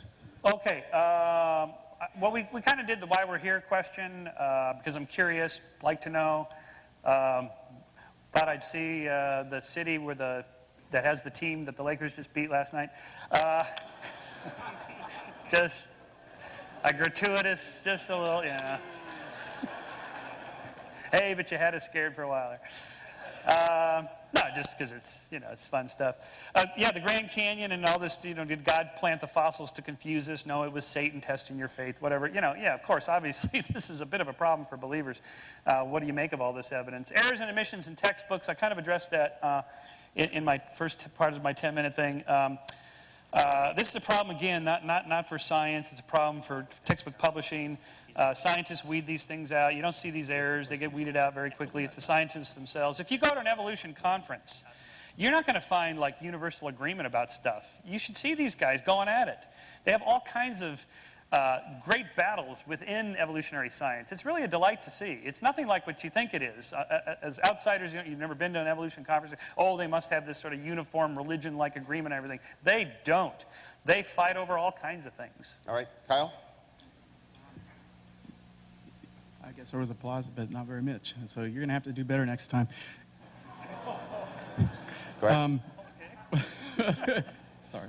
What were the questions again, please? Okay, why are here, Grand Canyon, and errors and omissions? Okay. Any one of them.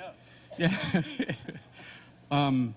Why anybody's here? That was specifically for you. Yeah, Errors and omissions. I think I'm going to have to take a view that goes kind of with Michael's, and that is that you see that knowledge is a construction, that it's a product, that it's a moving target, it's constantly growing. This year's science is going to be something completely different in 200 years. We're going to look back and, I wish I'd put it up there, Jimi Hendrix and bell jeans, or blue jeans, or bell-bottom pants and beads and stuff at an afro. Knowledge grows, just like we change in time. That's why I aim for some universals. I don't just say that nature reveals all of truth, that nature, as corrected or understood through the Bible, reveals the truth. So we don't have a complete handle on this. Our textbooks are always going to have errors in them, and we're just going to have to live with that. Dr. Hovind? I will choose the question, did God deceive us with the Grand Canyon in that Michael Shermer's statement that this is a problem for believers. If you built a dam across Grand Canyon, put that projector off there if you would, a huge lake would form. These red lines indicate what's called the snow line. Grand Canyon, 200 miles, cut across from the upper right to the lower left. Grand Canyon, the river enters the canyon at 2,800 feet above sea level. The top of the ridge is 7,000 or 8,000 feet above sea level. So, some things to consider about Grand Canyon. Number one, the top is higher than the bottom. Number two, the river only runs through the bottom. Number three, the top is higher than where the river enters the canyon by 4,000 feet. Number four, rivers don't flow uphill. There is no possible way that river made that canyon. Grand Canyon is quite obviously a washed-out spillway from a couple of big lakes called Grand Lake and Hopi Lake. The lakes are gone. The beach is still there. No, God didn't deceive us. I think he left behind incredible evidence that there was a flood, which indicates he judged this world, and he's going to judge it again, whether you like it or not. Thank you, Doctor.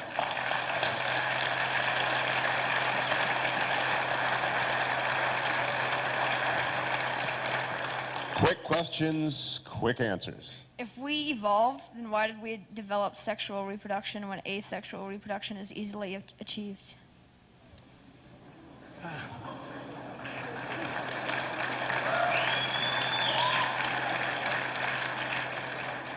Dr. Sherman, I appreciate you explaining that just because we don't find a natural explanation to things, that doesn't mean that there's a divine explanation.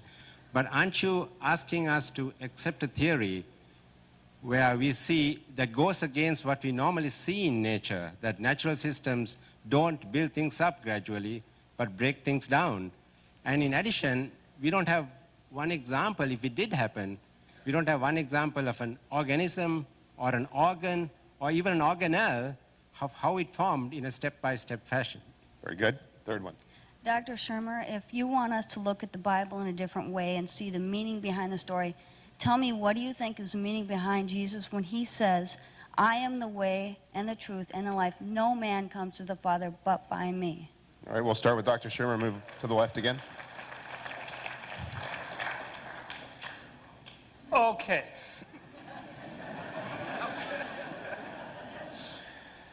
Why is sexual reproduction better than asexual reproduction? Well, young man, you're about to find out in a few more years.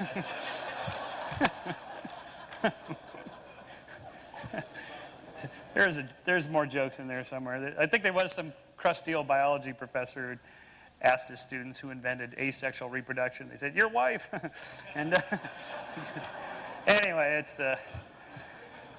We'll be here all week. It's a simple explanation in the sense that sexual reproduction produces variation and natural selection operates on variation. That's what generates change in biology. In terms of natural, second law of thermodynamics, things run down in nature. How is it you guys can say things get more complex? Because you put energy into the system. The sun generates energy into the system that creates complex systems out of simple systems and so on. You put the burger in the microwave, it heats up and that kind of thing. As for what Jesus meant when he said, I am the way and the truth and the life, and so forth, well, he meant that he is the Savior. He meant that he is the guy you should follow. That's what all proselytizers do. That's what all cult leaders do. They have to do that. That's what they do. Kyle? The difference between a religion and a cult is about 100 years. Well, when we have to look at truth, we have to realize if you took 10,000 people who founded religions and you were to pick from one of them, Michael, my question is, which one are you going to pick? And that's why when we take a look at the scriptural sciences and how they confirm these things, we have to look at, does the one then who said, I am the way, the truth, and the life, does he say that in a context of a true book that was, that not only recorded the events that he did, but recorded these claims that we've made about the expansion of the universe, its sudden beginning, and entropy in the universe? I believe that Jesus is capable of validating one particular religion out of the 10,000 by standing behind the truth in the scriptures. Dr. Hovind. I think Michael Shermer's answer to the sexual reproduction was definitely not an answer at all. His statement basically was, it works good to supply varieties so natural selection can work on it, therefore it must have evolved. No, therefore it was designed, okay? I would ask a bigger question. Why would any animal want to reproduce more of its own kind, which just simply makes more mouths to feed? Why not instead evolve the ability to live forever? That'd be a lot smarter. As far as the second law of thermodynamics, his answer was you add energy. Well, here's Sue at 20. Here she is at 90 after a lot of energy. There she is at 3,000. The idea of adding energy is absolutely ludicrous, okay? This is always the answer, though. They'll say, well, if you add energy, the sun adds energy to the earth. Yes, I know. But the universe is a closed system, so that really begs the question. It only answers it for the earth. Secondly, adding energy is absolutely destructive unless there's a mechanism to utilize the energy. We added quite a bit of energy to Iraq in the last few months.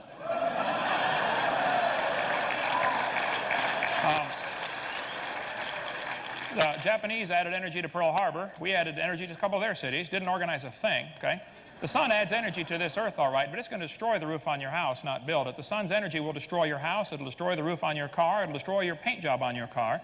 The sun's energy is destructive to everything except chlorophyll, which is an extremely complex molecule. So the same sun's energy shines on the other planets and doesn't build anything there. I think that to say that, adding energy solves the problem is absolutely a simplistic answer and totally devoid of any scientific common sense. Adding energy is destructive unless there's something to utilize the energy. 3 more. That's my final answer. 3 more.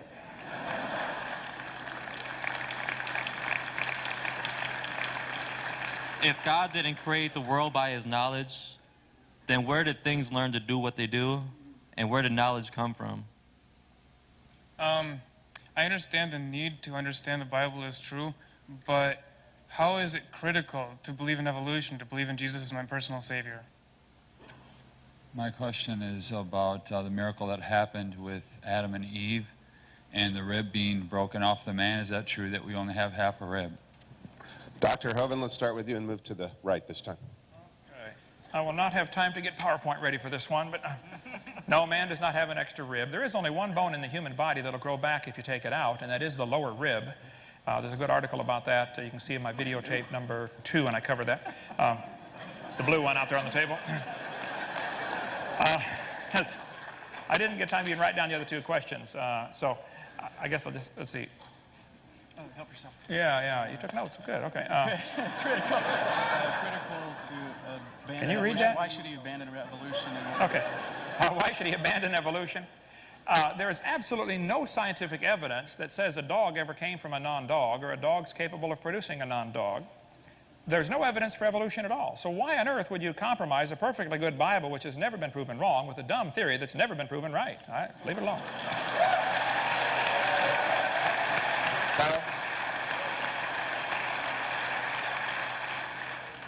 I don't know that I clearly understood the question, and somebody is going to have to clarify it for us. What does it mean? Where did people learn, or how do we learn? Knowledge? If knowledge is a construct, where did it come from? Well, I mean, you just have to, all you have to do is watch a baby grow from the crib to manhood.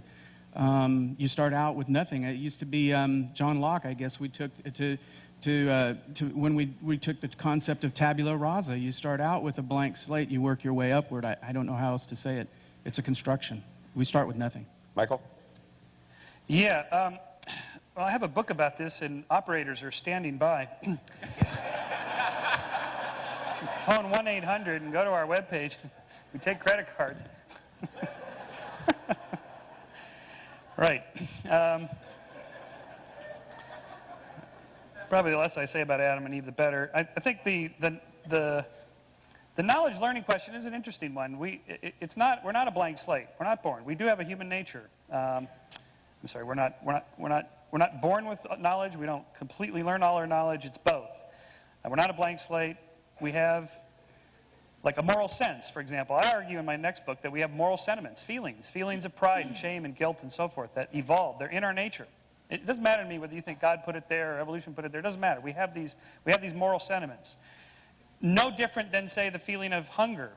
You don't have to learn how to digest an apple. Your body has already learned it. Evolution taught it, or God, whatever. But it's in the body. It's in the genes. You don't have to learn that. So we're born with all kinds of things. Jealousy is an incredibly powerful emotion. You don't learn that emotion. You're born with that emotion, and it has very significant reasons for its existence there. So those are forms of knowledge that we're born with, and lots of others we learn. 3 more here and 3 more there, and then we will wrap up. My Bible says that God created the world in 7 days. Everybody on earth goes by this weekly cycle. Other than creation, where do we find our 7-day, where did the 7-day weekly cycle come from? Okay. Doctor, you said that there is no absolute capital T truth. Now, since you said this, I believe that you believe this. My question to you, are you absolutely sure?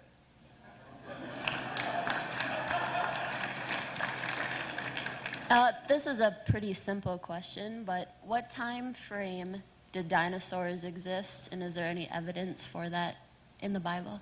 Dr. Hovind to the right.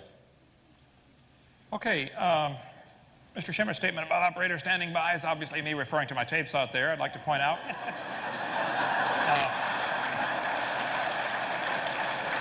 I would like to point out I've been doing this for 14 years. I've never copyrighted my material, ever. Anybody's very free to copy my tapes, send back the originals, and get their money back. I don't charge for my seminars. You find me any other evolutionist that does that. I want to see them, okay? Now, where'd the 7-day week come from? I think the only answer is God created it in 6 days and he rested 1. I don't see any other answer to that. As far as dinosaurs, before the flood came, the Bible teaches that people used to live to be 900 years old. It's a simple biological fact that reptiles never stop growing. I think dinosaurs were giant reptiles that lived with Adam and Eve in the Garden of Eden. Noah took them on the ark, probably babies. Just be sure to get a pink one and a blue one. And then after the flood, people killed them, most of them. They were called dragons through most of history. The word dinosaur wasn't even made up till 1841. So for most of history, they're called dragons, and people killed them. And I think there could be a few stragglers still alive today, like Loch Ness Monster and the one that washed up in California. And you can see my video number 3 and get all that. Thank you. Kyle.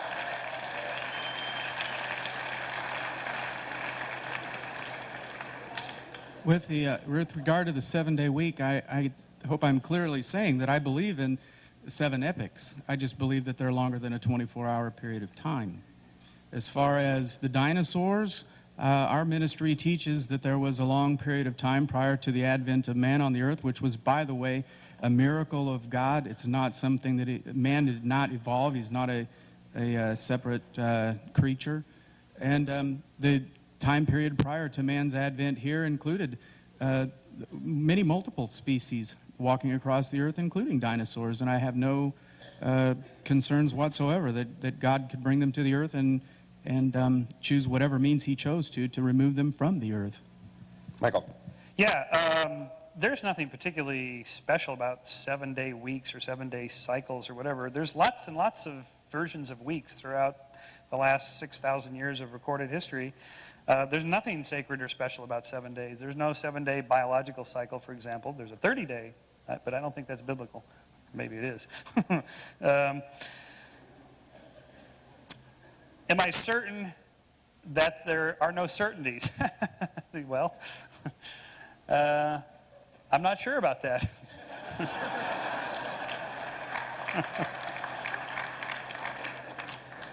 As for the dinosaurs, yeah, I'd love to know what deck they were on the ark. Look, you guys are really missing the point of this flood story. You're missing a really good story if you're trying to figure out which deck the dinosaurs were on, how God got the marsupials all the way down to Australia when the boat landed in Mount Ararat over in Turkey. How did they get there? You know, you're missing the point of that story. Go back and read it again. It's not about factual biology. It's about something else. All right, the last 3. As a biologist, I'm very concerned about Dr. Hovind's misunderstanding of the principles of biological evolution. And since I can't make a statement, Dr. Shermer, can you explain to Dr. Hovind, there's 2 basic concepts that he isn't understanding. First of all, Getting close to the statement category. Okay, well, first of all, can you explain that mutation is not about getting better, it's about being advantageous to a changing environment. And from that, survival of the fittest is not what we're talking about, it's survival to reproduce. That would work for Jeopardy. That did. Okay. I wanted to thank the doctors for a great discussion. My question is for Dr. Hovind about the flood. You adhere to a literal time scale of 2400 BC for the flood, and yet we have secular history that shows major civilizations and languages before that, when the Tower of Babel had to happen after the flood in about 2100 BC, I think you adhere to. But we have cuneiform and hieroglyphics before that. How do you explain the discrepancy between the flood story and the secular history? And you get the Hi. I was hoping for a little bit more of an argument from, or hoping to hear more from old world creation. And I was wondering if you could comment on the scripture that says one day to God is like 1,000 years to man. Let's start with Kyle, go to Michael, and finish with Dr. Hovind. I think that does show us that to God the time really isn't as significant of an issue. I think it also shows, you could even work that argument even further and say, well, which 24-hour day did God use? Because our time, 24 hours today, isn't the same as it was 7,000 years ago even. The rotation, the spin of the earth is going shorter. And so I also used to wonder, when I first started into this process of moving into the old earth paradigm, I used to think, well, what was it about light and day that caused God to need to be on some sort of a clock? I mean, and what if I mean, God forbid, if you'll excuse the expression, but what if he was off schedule? Would he have to, because it, after all, does imply that creation was a work, and after all, why did he rest at the end of it? And I know that this sounds a little bit crazy, and I don't want to throw it out to you as heresy, because it would be heresy if I said God was diminished in some way by what he did. What I want to say, in fact, is why is it that we have to be so bound up in the clock, day and night, hours, as if God should have been subscribing to that particular time period, as if it makes it more instantaneous, more magical, and more mystical. When I think we can say whether he took it in 10 billion years or whether he did it in 5 minutes, all of what we see around us is an incredibly wonderful creation and couldn't have come about one iota of it by chance. Michael?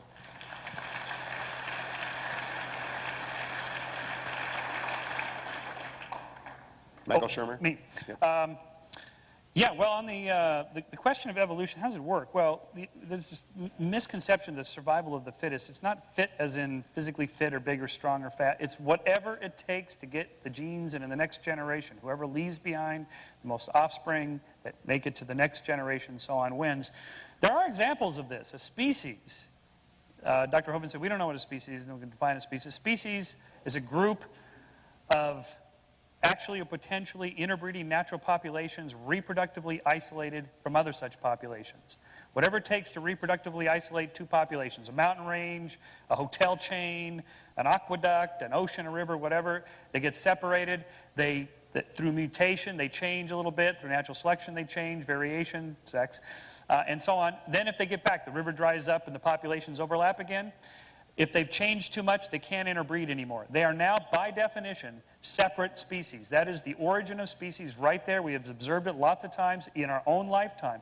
In the late 1800s, Australian wallabies were introduced into Hawaii.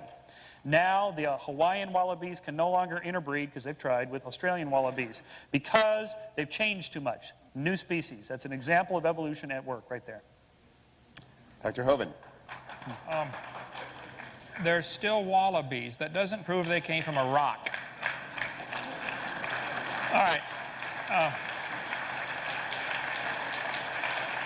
I don't know. We're going to leave a lot of questions hanging here, which these things always do, okay? As far as marsupials to Australia, that's not a problem. The marsupials are less aggressive than most other mammals, and they would always be at the leading edge of the migration fringe. They're always pushed out of their territory by the more aggressive animals. And as the water's rising after the flood was over, the ice caps are melting. We covered all that in video number 6, by the way.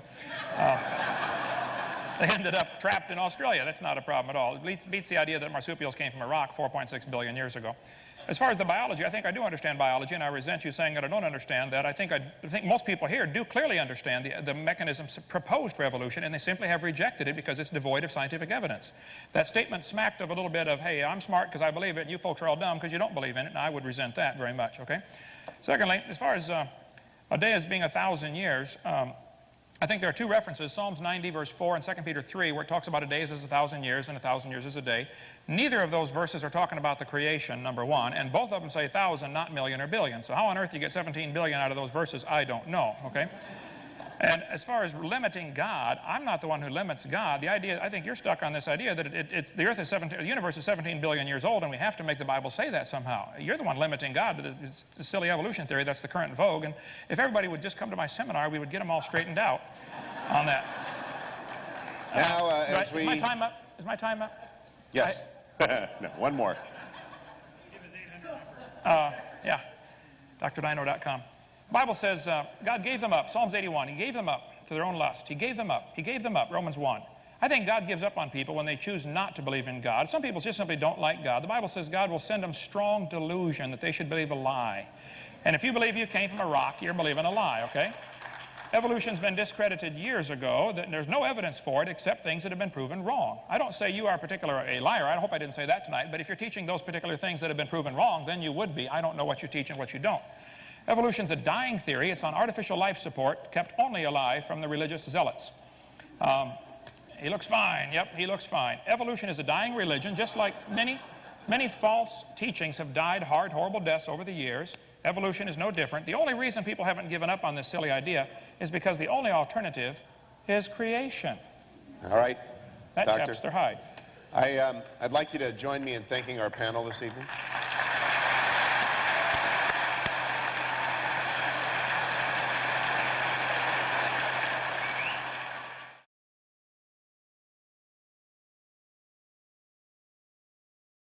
Heresy if I said God was diminished in some way by what he did. What I want to say, in fact, is why is it that we have to be so bound up in the clock, day and night, hours, as if God should have been subscribing to that particular time period, as if it makes it more instantaneous, more magical, and more mystical. When I think we can say whether he took it in 10 billion years or whether he did it in 5 minutes, all of what we see around us is an incredibly wonderful creation and couldn't have come about one iota of it by chance. Michael?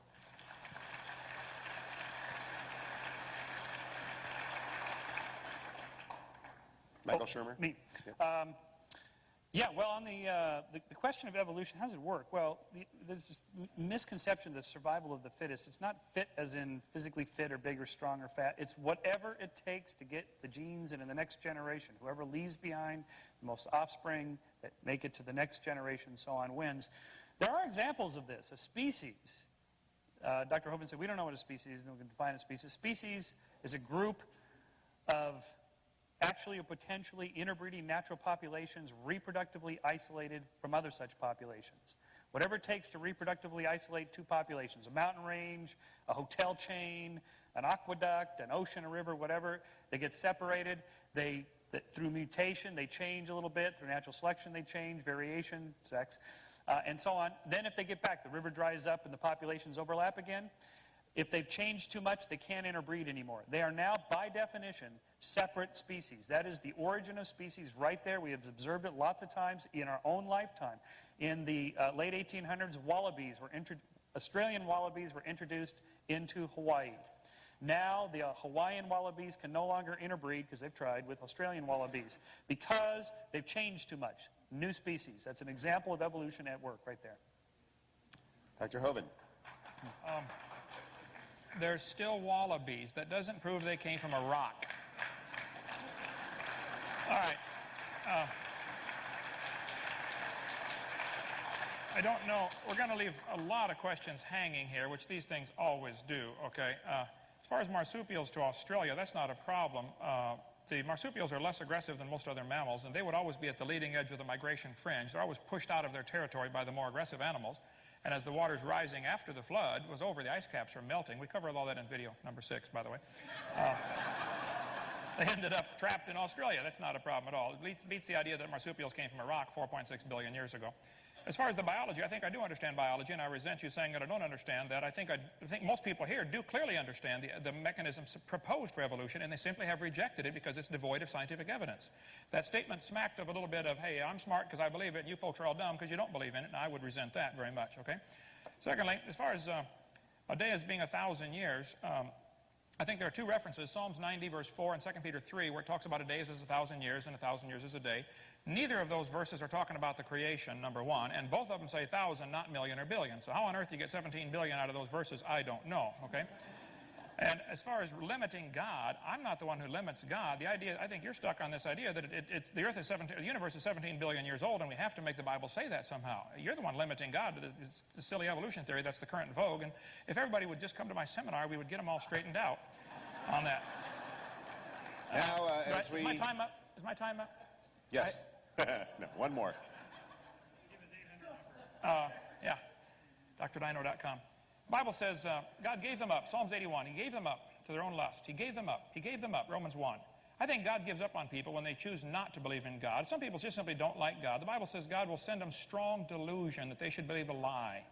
And if you believe you came from a rock, you're believing a lie, okay? Evolution's been discredited years ago. There's no evidence for it except things that have been proven wrong. I don't say you are a liar. I hope I didn't say that tonight. But if you're teaching those particular things that have been proven wrong, then you would be. I don't know what you teach and what you don't. Evolution's a dying theory. It's on artificial life support, kept only alive from the religious zealots. He looks fine. Yep, he looks fine. Evolution is a dying religion, just like many false teachings have died hard, horrible deaths over the years. Evolution is no different. The only reason people haven't given up on this silly idea is because the only alternative is creation.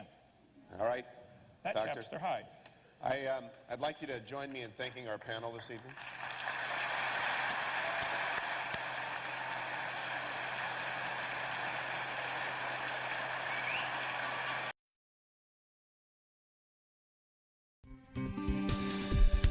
Do you want to know more about how to combat the godless theory of evolution?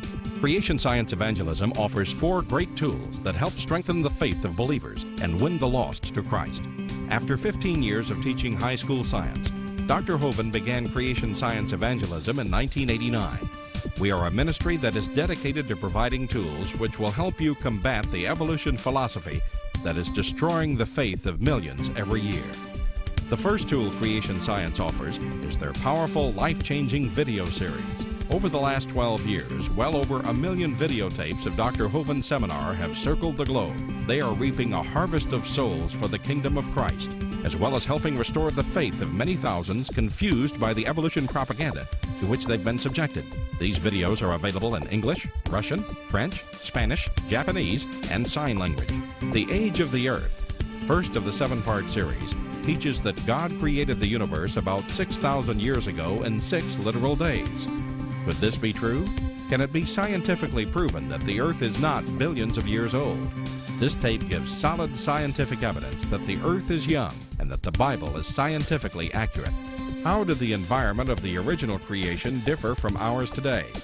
And how would this allow men to live over 900 years? Can Christians have a good explanation for the existence of dinosaurs?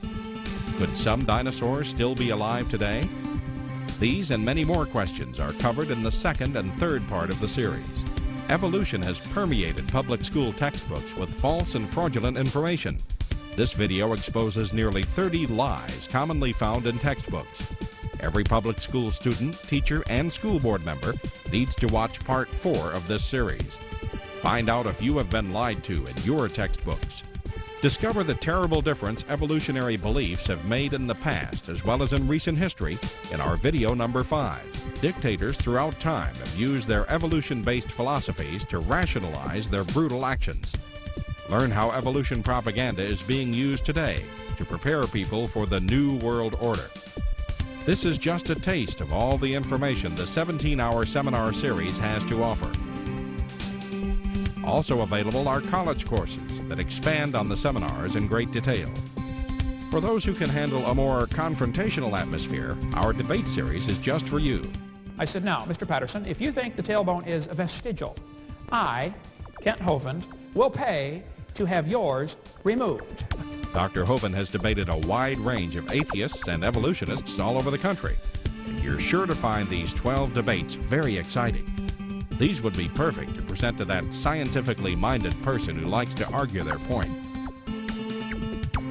Our topical series includes exciting topics like why evolution is stupid, public school presentation, children's video about dinosaurs, the Bible and health, Leviathan, the fire-breathing dragon, and many more.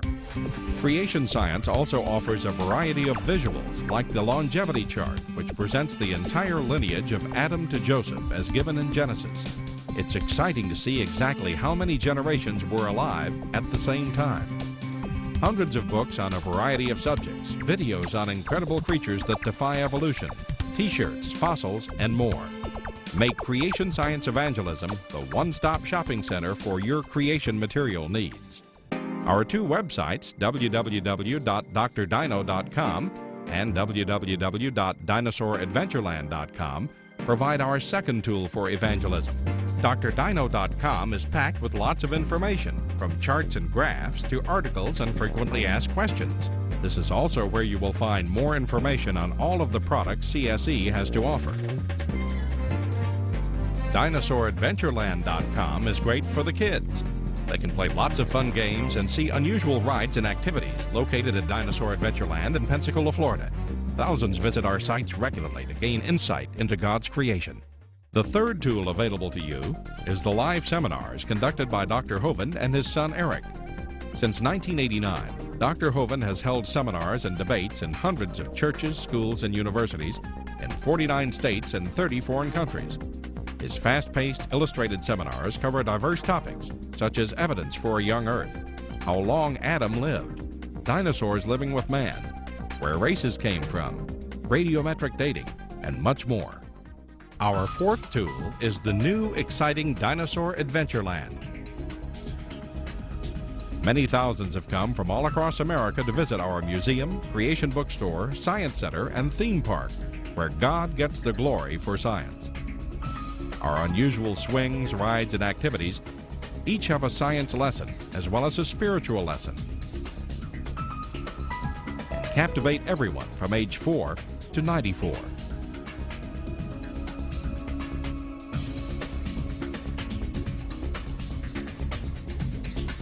To order material, find out how to schedule a seminar at your church, or get more information about Dinosaur Adventureland, write to us at Creation Science Evangelism, 29 Cummings Road, Pensacola, Florida, 32503. Or call us at 850-479-3466. Or toll free in the U.S., 877-479-3466.